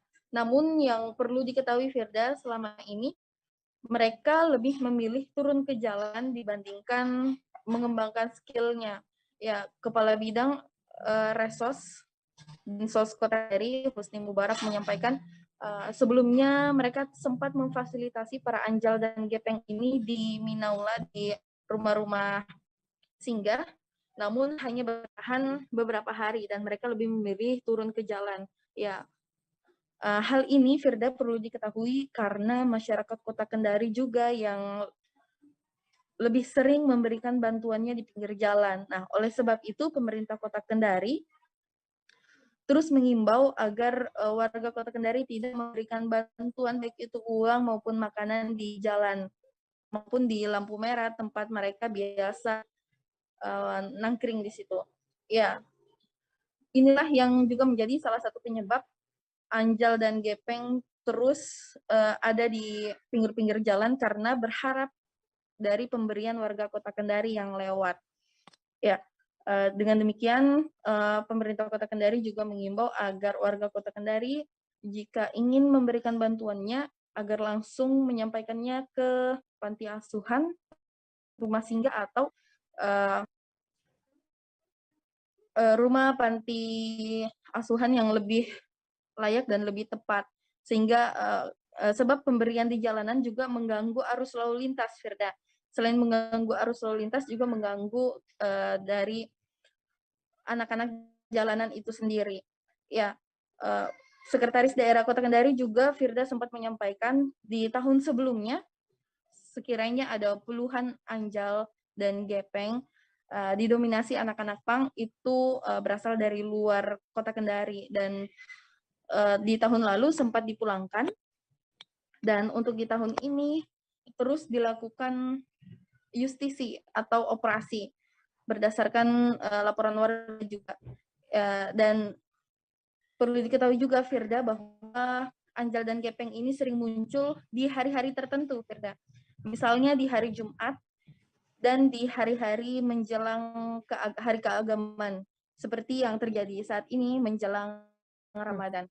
Beberapa hari menjelang Ramadan, anak-anak hingga orang dewasa bersih-bersih Danau Biru Cibanten di Kampung Masigit, Desa Sukabares, Kecamatan Ciomas, Kabupaten Serang pada Minggu 27 Maret. Mereka kompak bergotong royong membersihkan lumut dan tanaman liar di sekitar danau. Warga juga membawa bambu dan untuk mengangkut sampah ke daratan. Informasi lebih lengkapnya terkait hal ini akan disampaikan oleh rekan jurnalis kami dari Tribun Banten, ada Ahmad Tajudin yang akan melaporkannya. Silakan rekan Tajudin, laporan Anda. Baik rekan Firda dan Tribuners, selamat sore semuanya. Untuk diketahui bahwa sejumlah warga di Kabupaten Serang melakukan bersih-bersih Danau Biru Cibanten yang terletak di Kampung Masigit, Desa Sukaberes, Kecamatan Ciomas, Kabupaten Serang pada Minggu 27 kemarin. Di mana masyarakat di Ciomas, bukan hanya di masyarakat Ciomas, tapi beberapa daerah di yang terdekat dengan Danau Cibanten sendiri ikut serta membantu membersihkan Kali Cibanten. Mulai dari anak-anak hingga dewasa mereka membersihkan Kali Cibanten tersebut, mulai dari membersihkan lumut-lumut hingga tanaman liar yang ada di sana. Untuk informasi sendiri dari masyarakat sekitar bahwa tradisi bersih-bersih Danau Cibanten ini merupakan kegiatan rutin tahunan yang biasa dilakukan menjelang bulan suci Ramadan. Kemudian untuk kegiatannya sendiri dijelaskan oleh seorang tokoh masyarakat bernama Abah Haji Ajo. Dia menjelaskan bahwa Danau Cibanten ini merupakan danau pusat dari Kali Cibanten yang bersumber dari pegunungan Gunung Karang yang ada di Kabupaten Serang. Kegiatan ini biasa dilakukan oleh masyarakat setempat untuk membersihkan Kali Cibanten, di mana Kali Cibanten sendiri yang sempat terjadi pada 1 Maret 2022 kemarin telah terjadi banjir di Kota Serang yang disebabkan oleh meluapnya dari kali Cibanten tersebut. Oleh sebab itu, setiap tahun untuk danau yang berada di Ciamas tersebut dibersihkan oleh masyarakat setempat guna pemeliharaan agar ke depan tidak terjadi banjir lagi. Adapun fungsinya sendiri dari danau tersebut dikelola oleh masyarakat untuk menjadi sebuah tempat wisata. Namun untuk pengelolanya sendiri semua dilakukan oleh masyarakat dengan swadaya dan yang anggaran dan segala macamnya dari masyarakat. Begitu, Firda. Baik, terima kasih rekan jurnalis dari Tribun Banten Ahmad Tajudin atas laporannya. Selamat bertugas kembali, dan Tribuners akan kami tampilkan wawancara yang tadi sudah dihimpun oleh Tajudin dari Abah Haji Ajo. Berikut liputannya untuk Anda. Ini tuh biasa dilakukan setiap tahun atau gimana? Setiap tahun, setiap mau puasa. Setiap mau puasa dilakukan pembersihan. Pembersihan. Ini kalau untuk Kali Cibanten ini boleh dijelaskan kali apa ini, Pak? Kali bekas Sultan dulu, Sultan Hasanuddin. Bekas Sultan Hasanuddin. Iya, dia mau bawa air dari sini kan, bawa dari sini air ke Banten itu. Jadi pusatnya Banten itu di sini. Pusatnya di sini. Dulunya mau bikin istananya di sini, Sultan itu. Ternyata keluar air di sini. Keluar air di sini. Makanya dibawa ke Karangham tuh ke sana. Kalau untuk tradisi ini dilakukan setiap tahun itu, Pak? Iya, pembersihan. Pembersihan. Dulu zaman Haji Kasan masih ada, ini dibangun sama Haji Kasan. Terus setelah Haji Kasan nggak ada, yang melanjutkan Haji Zahidi. Dan punya pasir itu kan. Kemudian sekarang nggak ada nih. Terus di setiap tahun dibersihkan gitu, Pak, dikuras. Dibersihkan. Ini ada dingin tuh. Saya yang nanam dulu ya. Tahun 70 saya nanam ini. Kumbang. Terus ini yang dibersihkan dikasih uang sama Dewan Tati. Nur Cahyana. Dewan Galindra. Yang pakai manual, pakai rakyat ini, pakai orang jadi komputer ke atas. Jadi sekarang mah pengennya beku ini harus diangkat sama berwisata ke sini, tapi nggak dipungut biaya ke sini mah. Jadi untuk para masyarakat yang nongkrong gitu ya? Iya. Untuk dulunya mah nggak boleh sama ini mah udah tradisinya zaman sekarang, zaman wisata ya. Berbagai daerah memiliki tradisi masing-masing dalam menyambut datangnya bulan Ramadan, termasuk masyarakat Sunda yang memiliki tradisi yang disebut dengan cucurak. Cucurak ini merupakan tradisi dengan makan bersama, Tribuners. Nah, lokasi yang paling favorit untuk melakukan cucurak biasanya di tempat wisata yang rimbun, seperti di Danau Bilabong, Desa Cimanggis, Kecamatan Bojonggede, Kabupaten Bogor. Lokasi ini sudah mulai ramai dikunjungi oleh masyarakat yang hendak melakukan tradisi cucurak. Mengenai tradisi ini akan disampaikan lebih lanjut oleh Amar dari Tribun Bogor. Amar, silakan. Baik, terima kasih rekan Ratu. Ya, memang khususnya masyarakat Sunda sendiri mempunyai tradisi untuk menyambut bulan suci Ramadan, yaitu dengan tradisi cucurak. Ya. Tradisi cucurak ini tradisi makan bersama dengan rekan-rekan ataupun sanak keluarga di suatu tempat biasanya gitu. Dan untuk tradisi cucurak di Bogor ini ada salah satu tempat wisata yang sangat cocok untuk dijadikan tempat bercucurak bersama keluarga ataupun rekan, yaitu di Danau Bilabong, Desa Cimanggis, Kabupaten Bogor. Di danau ini selain danaunya yang tenang dan juga dikelilingi oleh pepohonan pinus, sehingga membuat suasana di pinggir danau ini sangat teduh begitu. Dan bagi Tribuners yang belum mengetahui tentang Danau Bilabong ini merupakan salah satu destinasi wisata juga, tempat nongkrong yang ada di Kabupaten Bogor. Tempat masuk ke Danau Bilabong ini tidak dipungut biaya sepeser pun, hanya untuk membayar parkir saja. Nah, melanjutkan tradisi cucurak ini, kami sempat mewawancarai beberapa warga yang sedang bercucurak bersama kelompoknya. Mereka mengatakan memilih Danau Bilabong ini karena tempatnya yang murah meriah dan juga dekat dari area rumahnya. Dan selain itu ada juga rombongan yang membawa anak-anaknya mengatakan ingin mencari suasana yang berbeda karena di area Danau Bilabong ini suasananya sangat sejuk gitu karena ada angin yang bertiup sepoi-sepoi.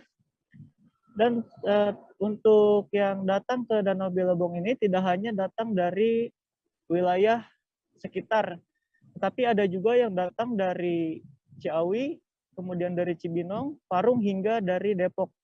Begitu rekan Ratu. Baik, terima kasih Amar atas informasinya. Masih di Jawa Tengah, Tribuners, harga daging ayam dan daging sapi di pasar tradisional Kota Tegal kompak mengalami kenaikan. Hal ini diduga karena waktu yang sudah mendekati Ramadan. Diperkirakan harga akan terus merangkak naik hingga Lebaran tiba. Saat ini kami sudah terhubung dengan reporter Tribun Jateng, rekan Fajar Bahrudin, akan melaporkan selengkapnya untuk Anda. Silakan rekan Fajar. Ya, terima kasih Dea. Jadi memang betul bahwa harga daging sapi dan daging ayam 3 minggu menjelang Ramadan ini mengalami kenaikan. Jadi kenaikan harga dialami oleh beberapa komoditas dan yang paling tinggi ini daging sapi dan daging ayam. Nah, hingga saat ini harga daging sapi di pasar tradisional yang ada di Kota Tegal harganya sudah mencapai 130.000 per kilogram. Itu sudah naik 10.000 dari harga sebelumnya yang merupakan sekitar 120.000 per kilogram. Nah, untuk kenaikan harga daging sapi sebetulnya sudah dialami sejak akhir Februari.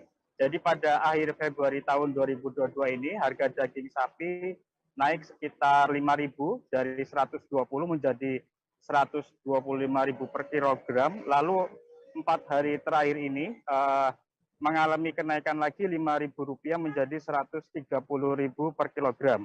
Nah, sedangkan untuk daging sapi ini kenaikan baru dalam 3 hari terakhir ini. Dari harga normal yaitu Rp33.000, saya ulangi, harga normal Rp33.000 per kilogram. Saat ini harga daging ayam yaitu Rp38.000 per kilogram. Nah, baik daging sapi maupun daging ayam mengalami kenaikan 5.000 dalam beberapa hari terakhir. Nah, untuk penyebab sendiri, untuk penyebabnya saya sampaikan di sini berbeda.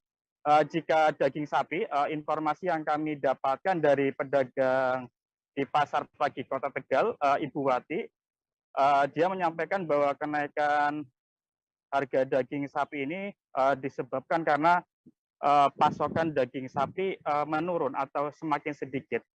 Itu bersumber dari supplier atau pemasoknya seperti itu. Nah, sedangkan untuk daging ayam kenaikannya itu disebabkan karena sebentar lagi akan memasuki Ramadan dan sebentar lagi juga bahwa di masyarakat Jawa ini khususnya Jawa Tengah akan ada tradisi yang disebut ruahan ya. Jadi Ibu Kartini yang pedagang daging ayam menyebutkan bahwa karena sebentar lagi mau puasa dan mau ruahan, jadi daging ayam naik. Dan Ibu Kartini menyebutkan bahwa kemungkinan harga daging ayam ini akan terus merangkak naik ya, terutama pada bulan Ramadan. Dia memprediksi kenaikan tertinggi itu bisa mencapai 40.000 per kilogram itu untuk daging ayam. Nah, dalam kenaikan daging ini, para pedagang berharap pemerintah bisa hadir dan turun tangan, karena banyak komoditas yang juga harganya sedang naik, seperti minyak, kedelai, dan telur ayam juga sedang naik. Jadi mereka khawatir jika semua komoditas bahan pangan ini naik, maka minat masyarakat dalam membeli daging, baik daging sapi maupun daging ayam, itu menurun. Seperti itu, Dea. Baik, Tribuners, terkait ini rekan Fajar juga sudah melakukan wawancara bersama pedagang daging ayam dan juga daging sapi di Pasar Tradisional Tegal. Berikut liputan lengkapnya. Oh, 2 hari ini. Itu kan lagi naik. Kan lagi 34, Oh, 35, ya ini 38.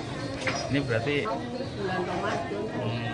Barangkali mau bulan Ramadan, Jadi- bulan ruahan. jadi ikut naik ya Bu. Iya, jadi naik. Ya kalau lebaran nanti naik lagi. Lebaran, ya nanti nyampe 14, 40. Ini naik lagi berarti sudah 3 hari ya Mbak itu. 4 hari naik. Berapa? Ada yang 128, ada yang 130, ya stoknya. Kalau ada yang mau segitulah pokoknya. Katanya sapinya agak sulit tahu Belum nanti. tahu ya. Iya. Biasanya sih pertengahan. Ya. Tadinya sih yang stabil ya. Jangan naik terus, kasihan loh pembelinya ya. Jadi kiranya di sini yang menaikkan sih ya Mas. Padahal kan dari atasan suruh dinaikin ya. Kalau nggak dinaikin akunya yang rugi. Ya. Udah pokoknya pengennya jangan mahal lagi, kasihan. Memasuki bulan suci Ramadan, Pemprov Sulawesi Barat atau Sulbar akan menggelontorkan anggaran sebesar 19 miliar rupiah untuk 913 rumah ibadah dan kegiatan keagamaan.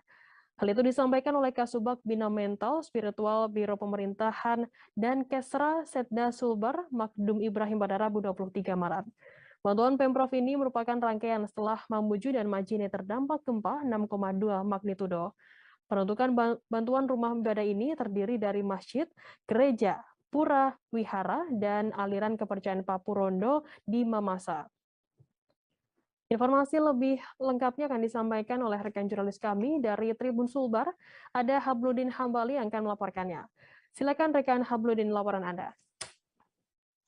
Ya, baik rekan Firda dan Tribuners dimanapun Anda berada, dapat saya informasikan bahwa pemerintah Provinsi Sulawesi Barat telah menggelontorkan anggaran APBD di tahun 2022 ini sebanyak 19 miliar lebih, di mana bantuan ataupun bantuan ke rumah ibadah ini ditujukan kepada 913 rumah ibadah maupun kegiatan keagamaan yang ada di Provinsi Sulawesi Barat.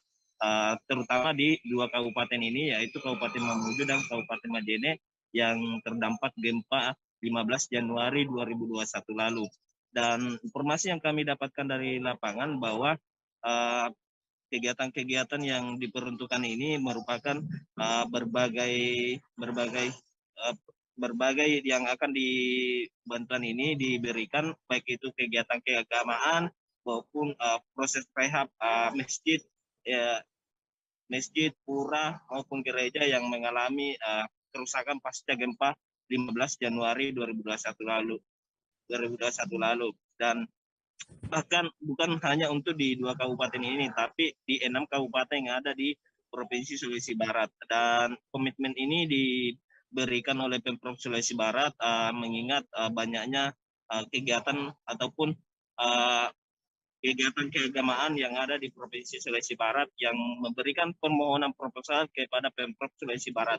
Dan nantinya bahkan juga di salah satu kabupaten Mamasa yang memiliki kepercayaan yang yang lain daripada yang selama ini diakui oleh pemerintah, yaitu kepercayaan Mapurondo, itu juga diberikan bantuan oleh pemerintah Provinsi Sulawesi Barat. Dan saat ini proses pencairan sudah dilakukan dan pihak Pemprov mengatakan bahwa proses pencairan bantuan rumah ibadah dan maupun kegiatan keagamaan ini diberikan langsung ke rekening masing-masing penerima ataupun pengelola rumah ibadah ataupun kegiatan keagamaan itu sendiri.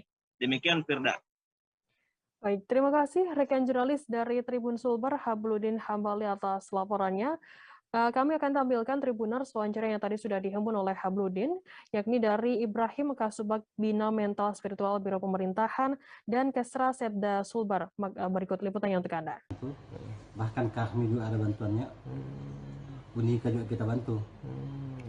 Jadi perhatian pemerintah terhadap lembaga-lembaga keagamaan dan lembaga masyarakat luar biasa. Kita sangat mensupport. Dan biasa pertanyaan ada, kenapa kami tidak dibantu ya? Karena proposal itu intinya. Penting ada permohonan. Dan rumah ibadah tahun ini kita bantu 913 lembaga. Mulai dari masjid, gereja, pura, majelis taklim, TPA, kemudian taman pendidikan anak gereja, lengkap kita bantu tahun ini. Jadi sebanyak 913, anggarannya 19 M. Insya Allah tinggal menunggu SK Gubernur. Mudah-mudahan kita harap masyarakat berdoa supaya sebelum Ramadan sudah bisa terrealisasi. Menyambut datangnya bulan suci, para pemuda yang tergabung dalam Persaudaraan Pemuda Kampung Arab atau PPKA Tanjung Selor kembali mengagendakan berbagai kegiatan menarik seperti pawai obor dan pasar Ramadan. Salah satunya mulai tampak memasang ornamen aksesoris lampu di pedestrian tepian Taman Sungai Kayan. Tak hanya itu, menyambut bulan puasa pada tahun 2022, PPAK akan membuka pasar Ramadan dari sepanjang Jalan Sudirman hingga Kampung Arab. Untuk info selengkapnya akan disampaikan langsung oleh rekan jurnalis Tribun Kaltara, Georgie Santana Silalahi yang kini sudah terhubung bersama kami. Silakan, Georgie. Halo, selamat malam.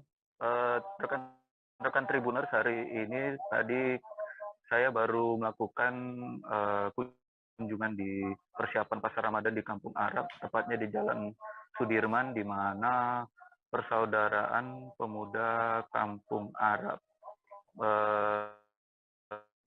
kembali lagi hadir di tengah-tengah masyarakat di Tanjung Selor, Kabupaten Bulungan, Provinsi Kalimantan Utara.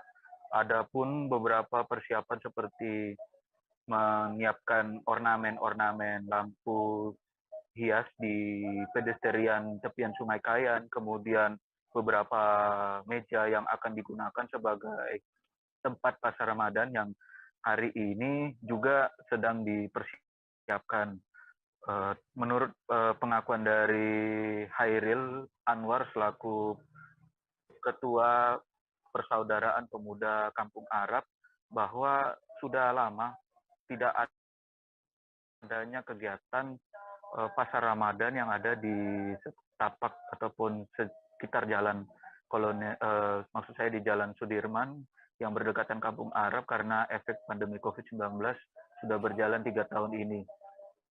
Menurutnya kegiatan ini bisa juga membantu kegiatan-kegiatan sosialisasi ataupun keberkahan bersama. Maksudnya sosialisasi di sini adalah adanya antar umat beragama saling rukun dan saling bekerja sama, menikmati hari demi hari setelah melakukan aktivitas, dan bisa berbaur lagi di satu tempat, yaitu pasar Ramadan, yang dimana banyak produk-produk yang dijualkan seperti makanan khas dari Kabupaten Bulungan, kemudian makanan khas Arab yang disampaikan Hairil Anwar di daerah tersebut, begitu banyak yang menikmatinya.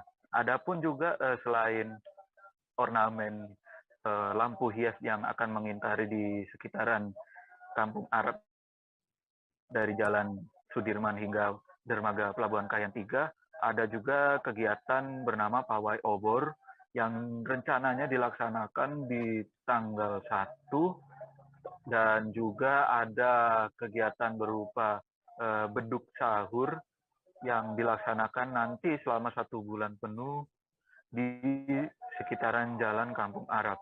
Adapun rencana yang akan dihadiri nanti pada peresmian pasar Ramadan yang ada di Kampung Arab yang berjalan di Sudirman, ada Bapak Bupati maupun Gubernur Kalimantan Utara Zainal Arifin Paliwang.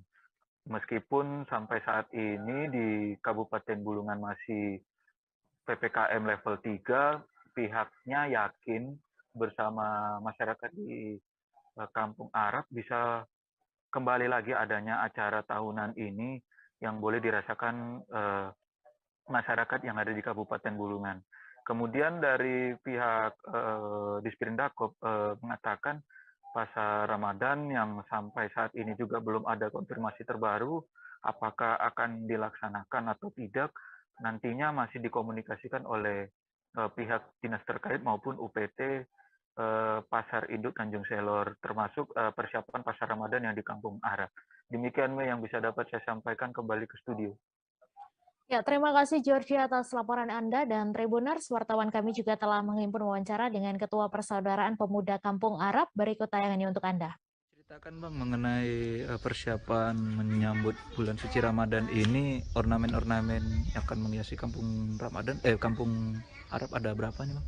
Kalau untuk item aksesoris Kampung Ramadan ada sekitar sampai 12-an lah kali ya. 12 ya. Ya, untuk yang besar-besar.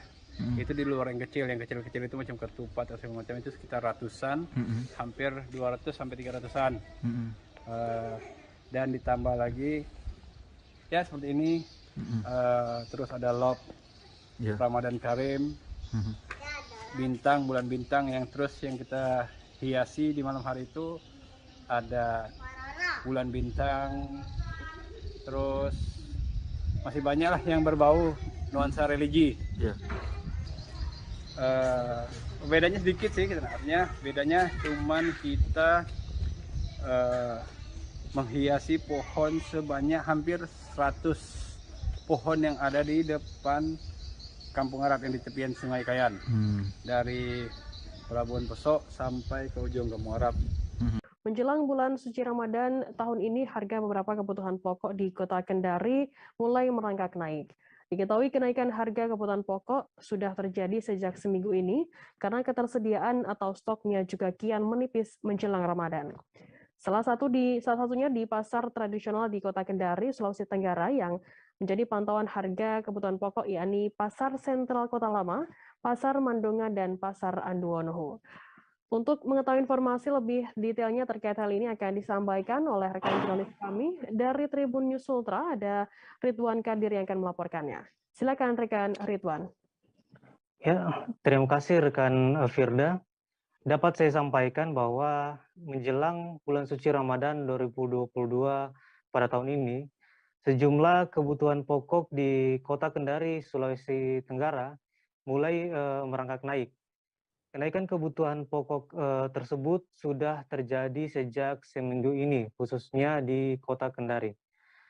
Penyebab naiknya kebutuhan pokok selain menjelang bulan suci Ramadan, yakni ketersediaan atau stoknya juga kian menipis. Kenaikan tersebut terjadi salah seorang pedagang di pasar kota, yakni Wanida, mengatakan kenaikan atas barang kebutuhan pokok tersebut terjadi sekira 1 atau 2 minggu belakangan ini. Kenaikan itu misalnya seperti bawang merah dari harga 35.000 menjadi 40.000, kemudian bawang putih dari 30.000 naik menjadi 35.000, kemudian kebutuhan pokok lainnya yaitu cabai rawit dari 40.000 naik menjadi 50.000, lalu cabai keriting dari 35.000 menjadi 45.000. Kemudian ada di tempat lain, yakni salah satunya pedagang di Pasar Anduonoho, yaitu Rina, mengatakan hal yang sama.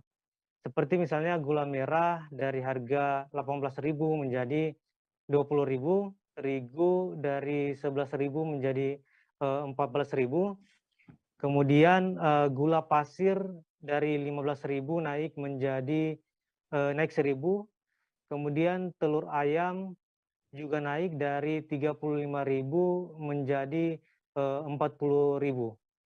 Kemudian bawang merah juga mengalami kenaikan, yaitu dari harga 35.000 naik menjadi 40.000. Kemudian cabai rawit dari 40.000 menjadi 60.000.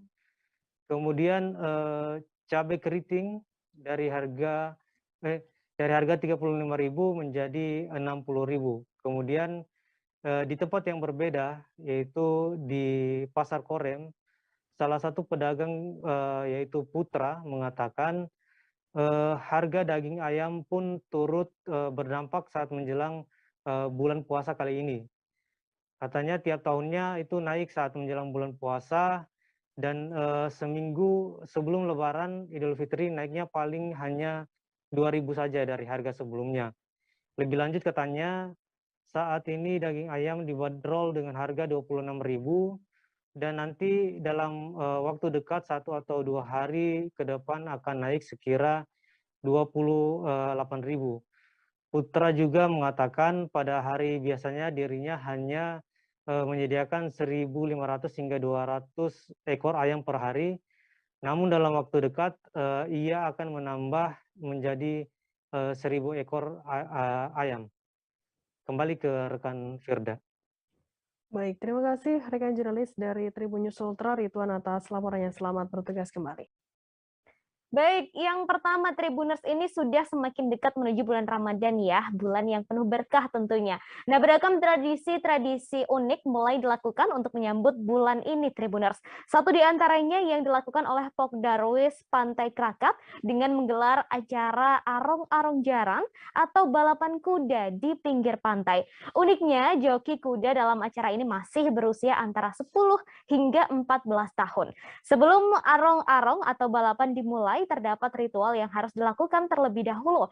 Kabarnya para joki diberi sejumlah ramuan kemudian ditempelkan ke dahi. Sepertinya sangat seru ya Tribuners, dan kabarnya arong-arong jaran ini juga digelar hingga H-1 datangnya bulan Ramadan. Selengkapnya tentang tradisi arong-arong jaran akan disampaikan oleh Ahmad Wawan dari Tribun Lombok. Ahmad, silakan. Ya, baik Tribuners. Benar sekali apa yang disampaikan tadi mengenai acara atau event arong-arong jaran namanya yang berada di Pantai Krakat, di mana Pantai Krakat ini terletak di desa Ogading Timur yang ada di Kecamatan Pringgabaya, Kabupaten Lombok Timur. Di mana uniknya Tribuners memang di sini itu jokinya itu masih belia atau masih anak-anak, yang dimana di sini itu kisaran umurnya itu antara 10 sampai 14 tahun. Uniknya juga di sini Tribuners, di sana itu sebelum diadakannya event atau sebelum event ini berlangsung, itu terlebih dahulu panitia akan diberikan ramuan yang dinamakan sebagai besembe, istilahnya itu, di mana ramuan ini akan ditempelkan di kening panitia oleh pemangku adat di sana, itu menandakan bahwa mereka telah diberikan kepercayaan untuk menggelar event ini. Nah, untuk untuk penyelenggaraan event sendiri, itu penyelenggaraannya itu di mana panitia sudah memberikan lintasan yang sepanjang 2 km untuk para joki bertanding, dan Tribuners, joki yang ada itu tersebar luas dari berbagai daerah, bukan hanya dari Lombok Timur saja, tetapi berasal dari daerah-daerah lain, baik itu di luar Lombok Timur, dan juga ada yang berasal dari Sumbawa, Bima, Dompu, dan sebagainya. Nah, untuk peserta sendiri itu sudah dikonfirmasi oleh sudah dikonfirmasi itu sebanyak 34 peserta yang melakukan pertandingan di sana. Dan kemudian ini untuk hadiahnya, untuk juara pertama itu nanti akan diberikan hadiah sebesar 1,5 juta rupiah beserta dengan trofi. Untuk juara kedua itu akan diberikan 1 juta rupiah beserta trofi, dan yang terakhir juara ketiga akan diberikan 750.000 rupiah beserta dengan trofi. Dan untuk untuk berlangsungnya event ini itu berlangsung mulai dari tanggal 26 Maret tahun 2022 sampai dengan H-1 sebelum datangnya bulan Ramadan. Yang perlu Tribuners tahu juga mengenai event dari arong-arong jaran ini sudah masuk dalam event tahunan yang diselenggarakan di Kabupaten Lombok Timur yang dinamakan sebagai Bersin Puasa. Jadi Bersin Puasa ini Tribuners itu diselenggarakan oleh masyarakat Lombok Timur untuk menunjukkan semarak mereka memasuki bulan suci Ramadan. Baik, ya. Kemudian Ahmad, saya penasaran untuk masyarakat nih ataupun Tribuners yang hendak menonton arong-arong jaran ini, sebaiknya datang ke pantai tersebut di jam berapa, Ahmad? Oh iya, untuk penyelenggaraannya sendiri itu dimulai ba'da sholat asar ya, sampai dengan menjelang waktu sholat maghrib. Baik, terima kasih Ahmad atas informasi dan juga rekomendasinya arong-arong jaran Tribuners yang ada di Lombok. Bisa jadi satu pilihan ya untuk menghabiskan sore. Terima kasih Ahmad.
dan 1443 Hijriah akan ditentukan dalam sidang isbat.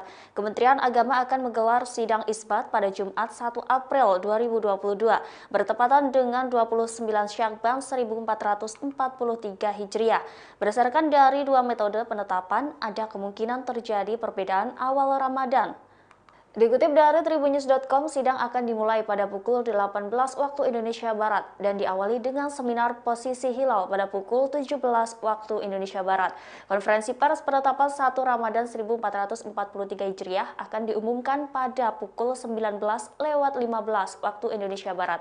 Hal ini berdasarkan keterangan Direktorat Jenderal Bimbingan Masyarakat Islam Kementerian Agama. Dalam situs resmi kemenak.go.id menerangkan ada kemungkinan terjadi perbedaan awal Ramadan 1443 Hijriah dikarenakan ada perbedaan metode penetapan, yakni metode hisab wujudul hilal dan imakunur ruqyat. Sehingga kemungkinan ada yang mengawali Ramadan pada 2 April dan ada pula yang mengawali pada 3 April 2022. Untuk itu, Direktur Urusan Agama Islam dan Pembinaan Syariah Kemenak, Adib, mengajak masyarakat untuk menunggu hasil sidang isbat.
Wali Kota Malang Sutiaji baru saja mengeluarkan surat edaran atau SE menjelang Ramadan tahun 2022.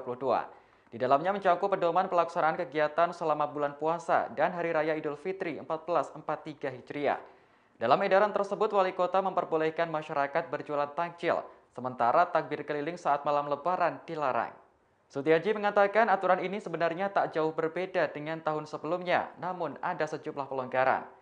Bagi masyarakat yang ingin berjualan takjil, mereka dilarang menggelar lapak di atas badan jalan. Kemudian untuk pedagang kaki lima diperbolehkan berjualan hingga pukul 21 waktu Indonesia Barat dan dapat buka kembali pada pukul 2 waktu Indonesia Barat. Selain warung, dalam SE tersebut juga mengatur tentang jam buka kafe dan restoran saat Ramadan. Dikutip dari surya.co.id, jam operasional kafe dan restoran dapat dibuka pada malam hari, yakni mulai pukul 18 hingga pukul 00 waktu Indonesia Barat. Kemudian dapat buka kembali pada pukul 2 sampai 6 waktu Indonesia Barat. Dalam SE tersebut juga tertulis, warung, kafe, restoran, dan sejenisnya yang melayani makan minum pada siang hari harus ditutup tirai atau kain. Hal ini dimaksudkan agar tidak terlihat masyarakat umum. Selanjutnya untuk tempat hiburan malam, panti pijat, diskotik, tempat karaoke, dan sejenisnya dilarang untuk beroperasi saat Ramadan. Aturan juga memuat soal aktivitas keramaian yang kemungkinan terjadi pada malam Lebaran 2022. Dalam SE disebutkan bahwa Wali Kota melarang adanya takbir keliling saat malam Lebaran. Takbiran hanya diperbolehkan di tempat ibadah dengan menerapkan protokol kesehatan.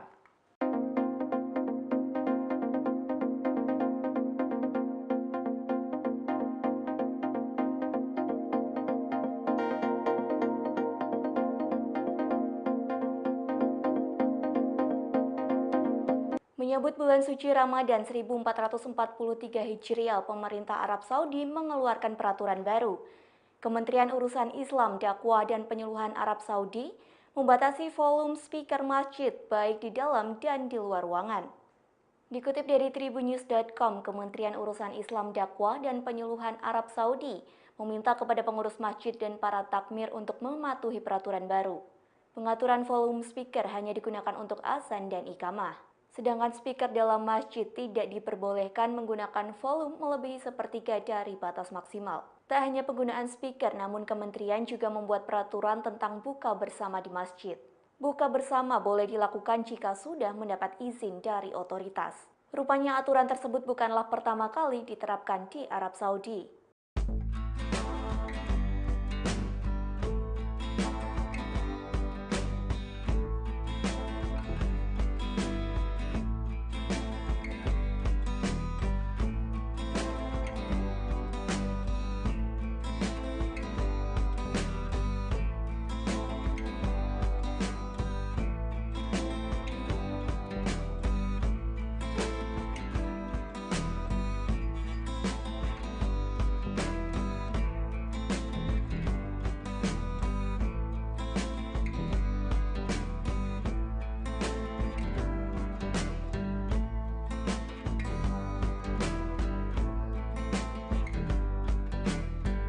Majelis Ulama Indonesia Kota Bekasi tak ingin mematikan usaha para pedagang yang tengah mulai bangkit di bulan Ramadan mendatang. Untuk itu, pihaknya memperbolehkan warung makanan untuk tetap membuka usahanya dengan syarat harus menghormati masyarakat yang tengah menjalani ibadah puasa. Dikutip dari tribunbekasi.com, hal tersebut dikatakan oleh Sekretaris Umum MUI Kota Bekasi, Hasnul Khalid pada Senin 28 Maret 2022. Hasnul mengatakan ia memiliki pandangan tersendiri untuk memperbolehkan pengusaha makanan untuk tetap buka selama bulan Ramadan. Dengan alasan ia tak ingin mematikan usaha para pedagang yang tengah mulai bangkit mencari nafkah selama pandemi. Hasnul mengatakan dirinya tidak ingin memberatkan masyarakat dengan kebijakan tertentu. Oleh karena itu, MUI Kota Bekasi memperbolehkan usaha tempat makan untuk bisa buka seperti biasa. Dinas Ketahanan Pangan, Pertanian, dan Perikanan Kota Bekasi, Widaya Subroto, memprediksi akan terjadi kenaikan harga sejumlah bahan pokok menjelang Ramadan mendatang. Kenaikan harga terjadi tidak berlangsung lama dan akan kembali stabil. Untuk itu, masyarakat tak perlu khawatir mengenai kenaikan harga tersebut. Pihaknya juga memastikan ketersediaan bahan pokok di Kota Bekasi cukup memadai.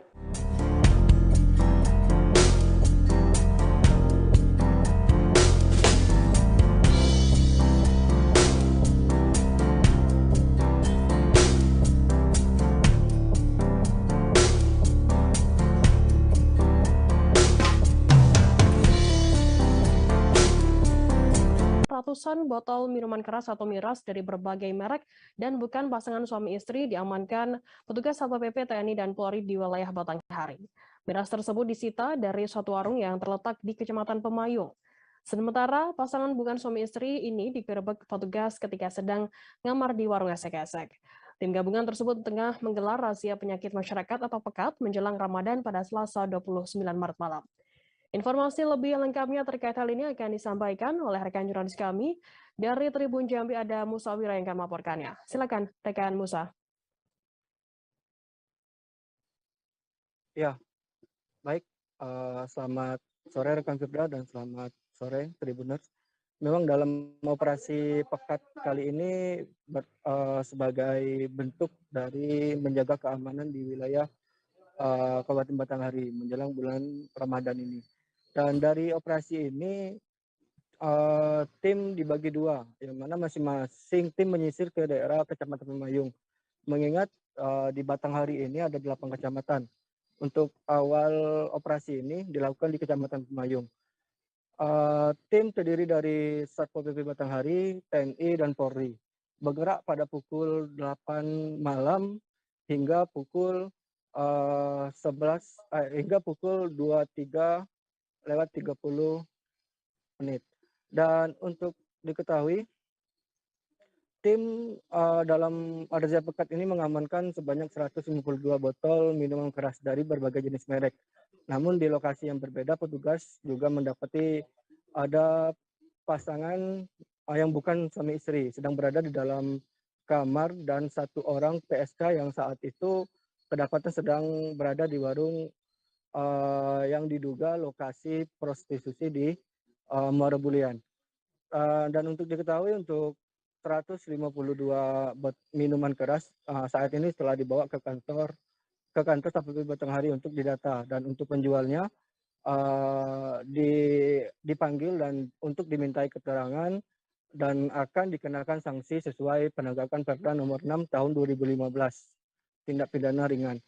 Dan untuk PSK dan bukan pasangan suami istri yang telah diamankan nantinya akan dilakukan BAP oleh PPNS Satpol PP Batanghari, dan untuk Satpol PP Batanghari sendiri akan melaporkan kejadian ini kepada pimpinan yang lebih tinggi.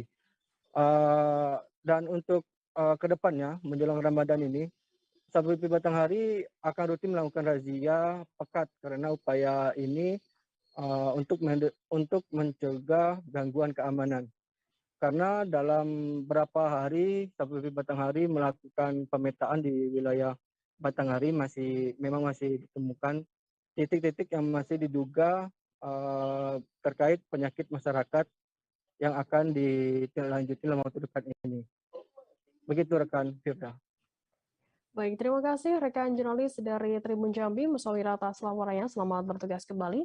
Dan Tribuners, akan kami tampilkan wawancara yang tadi sudah diimpun oleh rekan Musa dari Adnan, Kepala Satpol PP Batanghari. Berikut liputannya untuk Anda. Apa aja hasil yang kita dapatkan nih? Baik, bismillahirrahmanirrahim. Assalamualaikum warahmatullahi wabarakatuh.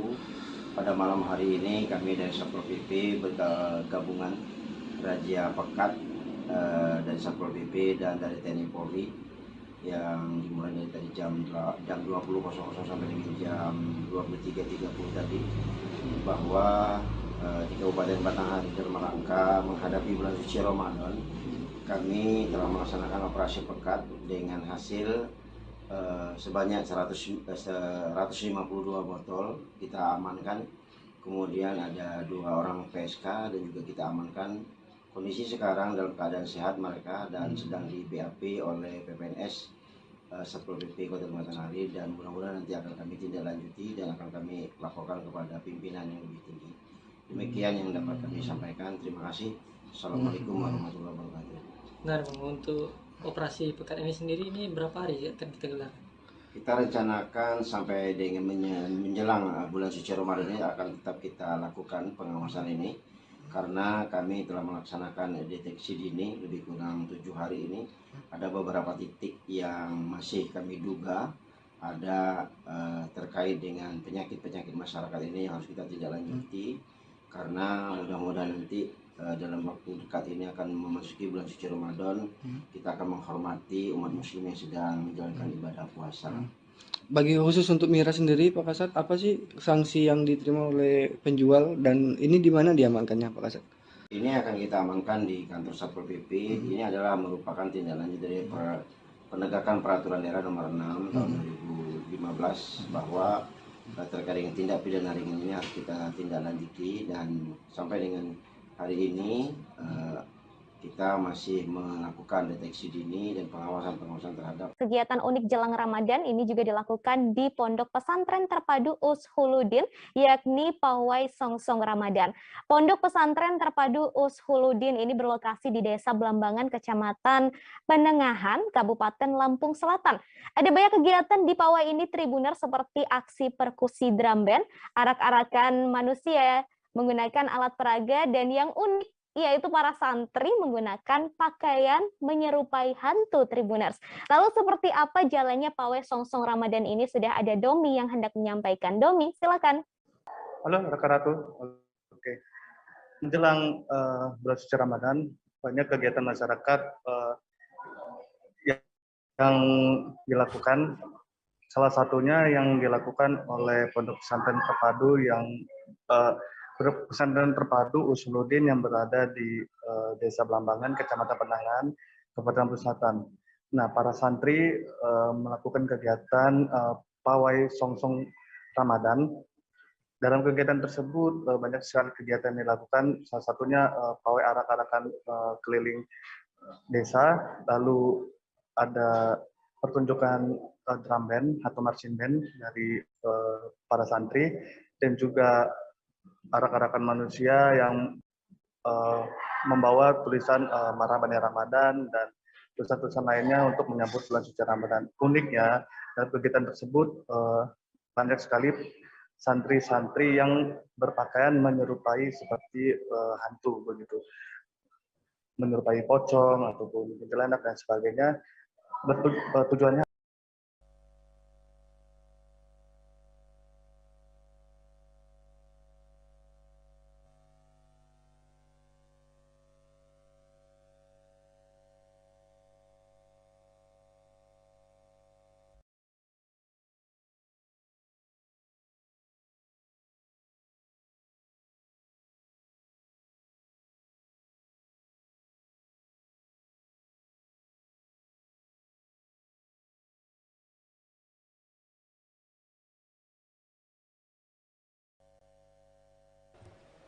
Cik cik cik.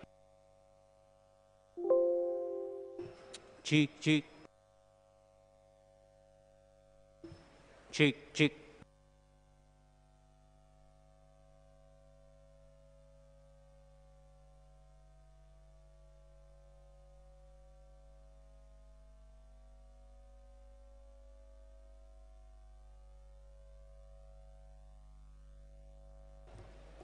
Cik cik cik. Cik cik. Cik cik.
Baik, terima kasih. Assalamualaikum warahmatullahi wabarakatuh. Selamat malam, salam sejahtera untuk kita semua. Yang saya hormati para pemirsa, ini diliput langsung oleh media TV, khususnya umat Islam di seluruh Indonesia, dan tentu yang saya hormati sahabat-sahabat media. Kesempatan ini saya ingin menyampaikan laporan penyelenggaraan sidang isbat penetapan awal Ramadan 1443 Hijriah atau 2022 Masehi yang baru saja kita akhiri. Pada kesempatan yang baik ini, izinkan saya menyampaikan hasil dari sidang isbat tersebut. Sidang tadi sudah selesai dilaksanakan dan diikuti oleh Komisi 8 DPR RI, para pejabat eselon 1 dan 2, Ditjen Bimas Islam, para pimpinan Ormas Islam atau yang mewakili, para ahli ilmu falak atau astronomi, perwakilan BMKG, dari Puska ITB, dari Badan Informasi Geospasial, dan dari Planetarium Jakarta, dan tentu juga dari anggota tim unifikasi kalender Hijriah Kementerian Agama. Mereka semua sebagian kita hadirkan di sini dan sebagian mengikuti sidang dari tempat masing-masing. Sidang isbat tadi diawali dengan pemaparan hilal yang tadi disampaikan menjelang maghrib oleh Profesor Thomas Jamaluddin, salah satu anggota dari tim unifikasi kalender Islam Kementerian Agama Republik Indonesia, yang menyampaikan bahwa ketinggian hilal di seluruh wilayah Indonesia pada posisi antara 1 derajat 6,78 menit sampai dengan 2 derajat 10,02 menit. Ini adalah posisi hilal yang berdasarkan hisab, suatu metode atau cara untuk mengetahui posisi ketinggian hilal sehingga apakah dimungkinkan hilal itu bisa dilihat atau tidak. Dan setelah maghrib, sidang isbat tadi baru kita mulai dan hasilnya berikut ini saya akan sampaikan. Dalam melaksanakan sidang isbat, Kementerian Agama selalu menggunakan 2 metode yang selama ini menjadi bagian yang tidak terpisahkan satu dengan yang lain, yaitu metode hisab atau dengan cara perhitungan, dan metode kedua yaitu metode ru'yat atau dengan cara melihat langsung keberadaan hilal. Untuk kita pahami bersama bahwa 2 metode ini, baik metode hisab maupun ru'yat, bukan 2 metode yang diperhadapkan atau dipertentangkan. Kedua metode ini adalah metode yang saling melengkapi satu dengan yang lain karena keduanya sama pentingnya.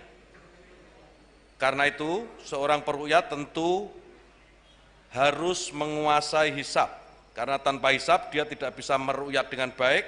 Begitu juga hisab sebagai sebuah hal yang sifatnya informatif tentang posisi ketinggian hilal harus diru'yat. Pemerintah sudah sejak dulu melalui Kementerian Agama selalu menggunakan kedua metode ini, karena kedua metode ini penting dan saling melengkapi satu dengan yang lain. Informasi hitungan hisab telah diinformasikan dengan laporan sejumlah Kementerian Agama di daerah yang kita tempatkan tidak kurang pada 101 titik ru'yat di 34 provinsi di seluruh wilayah Indonesia. Dari 101 titik ini yang melaporkan tidak melihat hilal, sebagaimana dari 101 titik ini kesemuanya melaporkan tidak melihat hilal, sebagaimana dilaporkan oleh Direktur Urusan Agama Islam dan Pembinaan Syariah Kementerian Agama. Oleh karena itu, saudara sekalian, dengan dua hal tersebut di atas, yaitu berdasarkan hisab posisi hilal seluruh Indonesia sudah di atas ufuk, akan tetapi belum memenuhi kriteria MABIMS baru, yaitu tinggi hilal 3 derajat dan sudut elongasi 6,4 derajat, serta laporan ru'yatul hilal secara mufakat bahwa 1 Ramadan tahun 1443 Hijriah jatuh pada hari Ahad 3 April 2022 Masehi.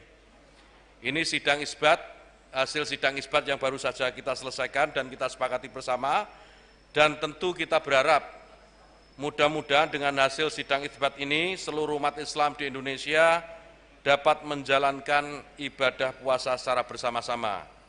Mudah-mudahan ini adalah simbol sekaligus cerminan kebersamaan umat Islam Indonesia, dan kebersamaan ini mudah-mudahan menjadi wujud kebersamaan kita semua sebagai sesama anak bangsa untuk menatap masa depan Indonesia dan bangsa ini menjadi jauh lebih baik.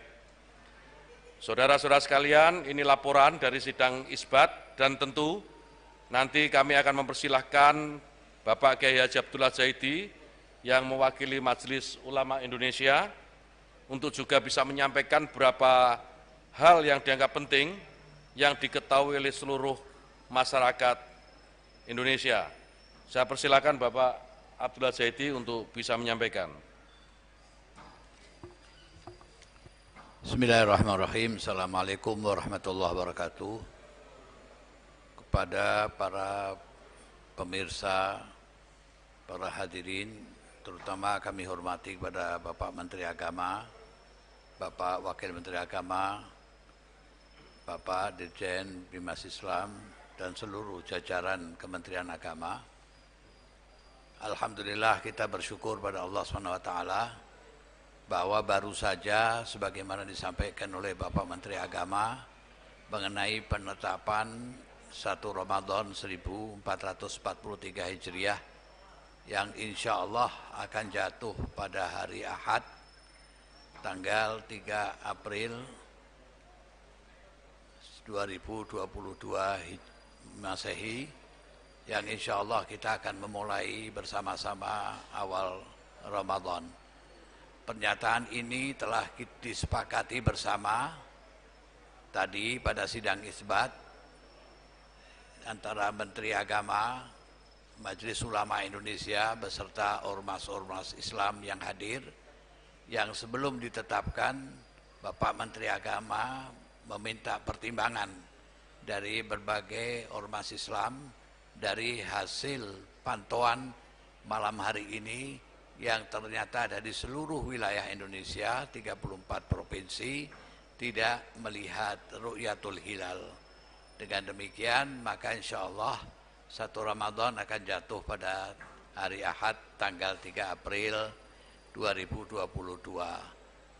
Kita bersyukur pada Allah SWT, tentunya sebagian saudara-saudara kita dari Muhammadiyah yang akan memulai puasanya esok hari Sabtu tidak mengurangi arti kebersamaan kita. Kita boleh berbeda, tetapi kita harus tetap menjaga persatuan dan kesatuan kita, terutama di saat kita melaksanakan ibadah yang maha suci, ibadah Ramadan di bulan yang penuh barokah, penuh rahmah ini. Marilah kita jadikan momentum Ramadan adalah momentum kebersamaan kita untuk menghindari segala perselisihan, perbedaan yang ada di tengah-tengah kita. Karena ikhtilafu ummati rahmah. Perbedaan yang ada adalah membawa rahmah selama kita senantiasa mengacu kepada bagaimana kita menyatukan hati kita bersama-sama untuk membangun bangsa dan negara ini. Itulah beberapa hal yang bisa kami sampaikan.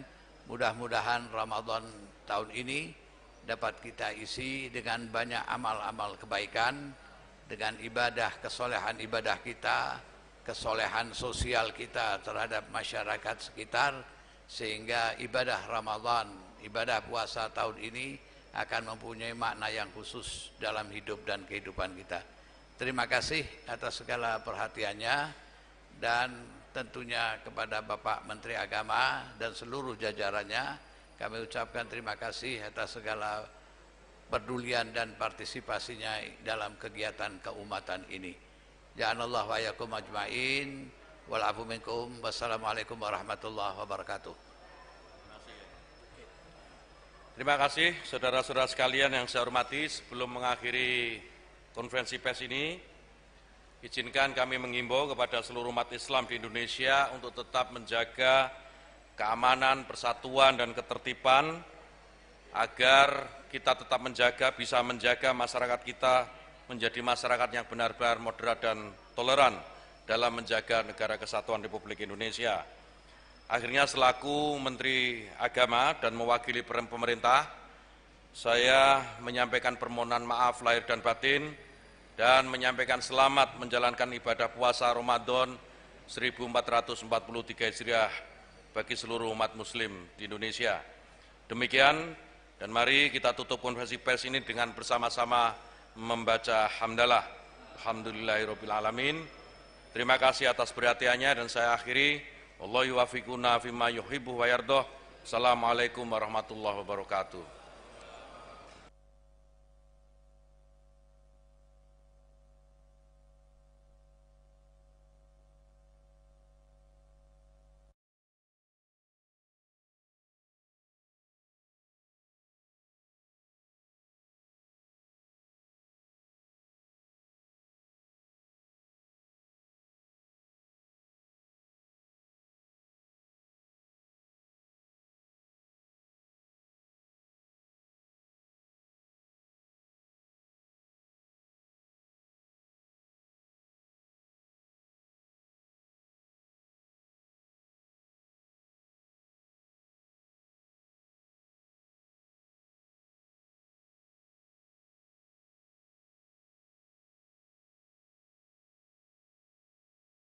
Bangsa yang besar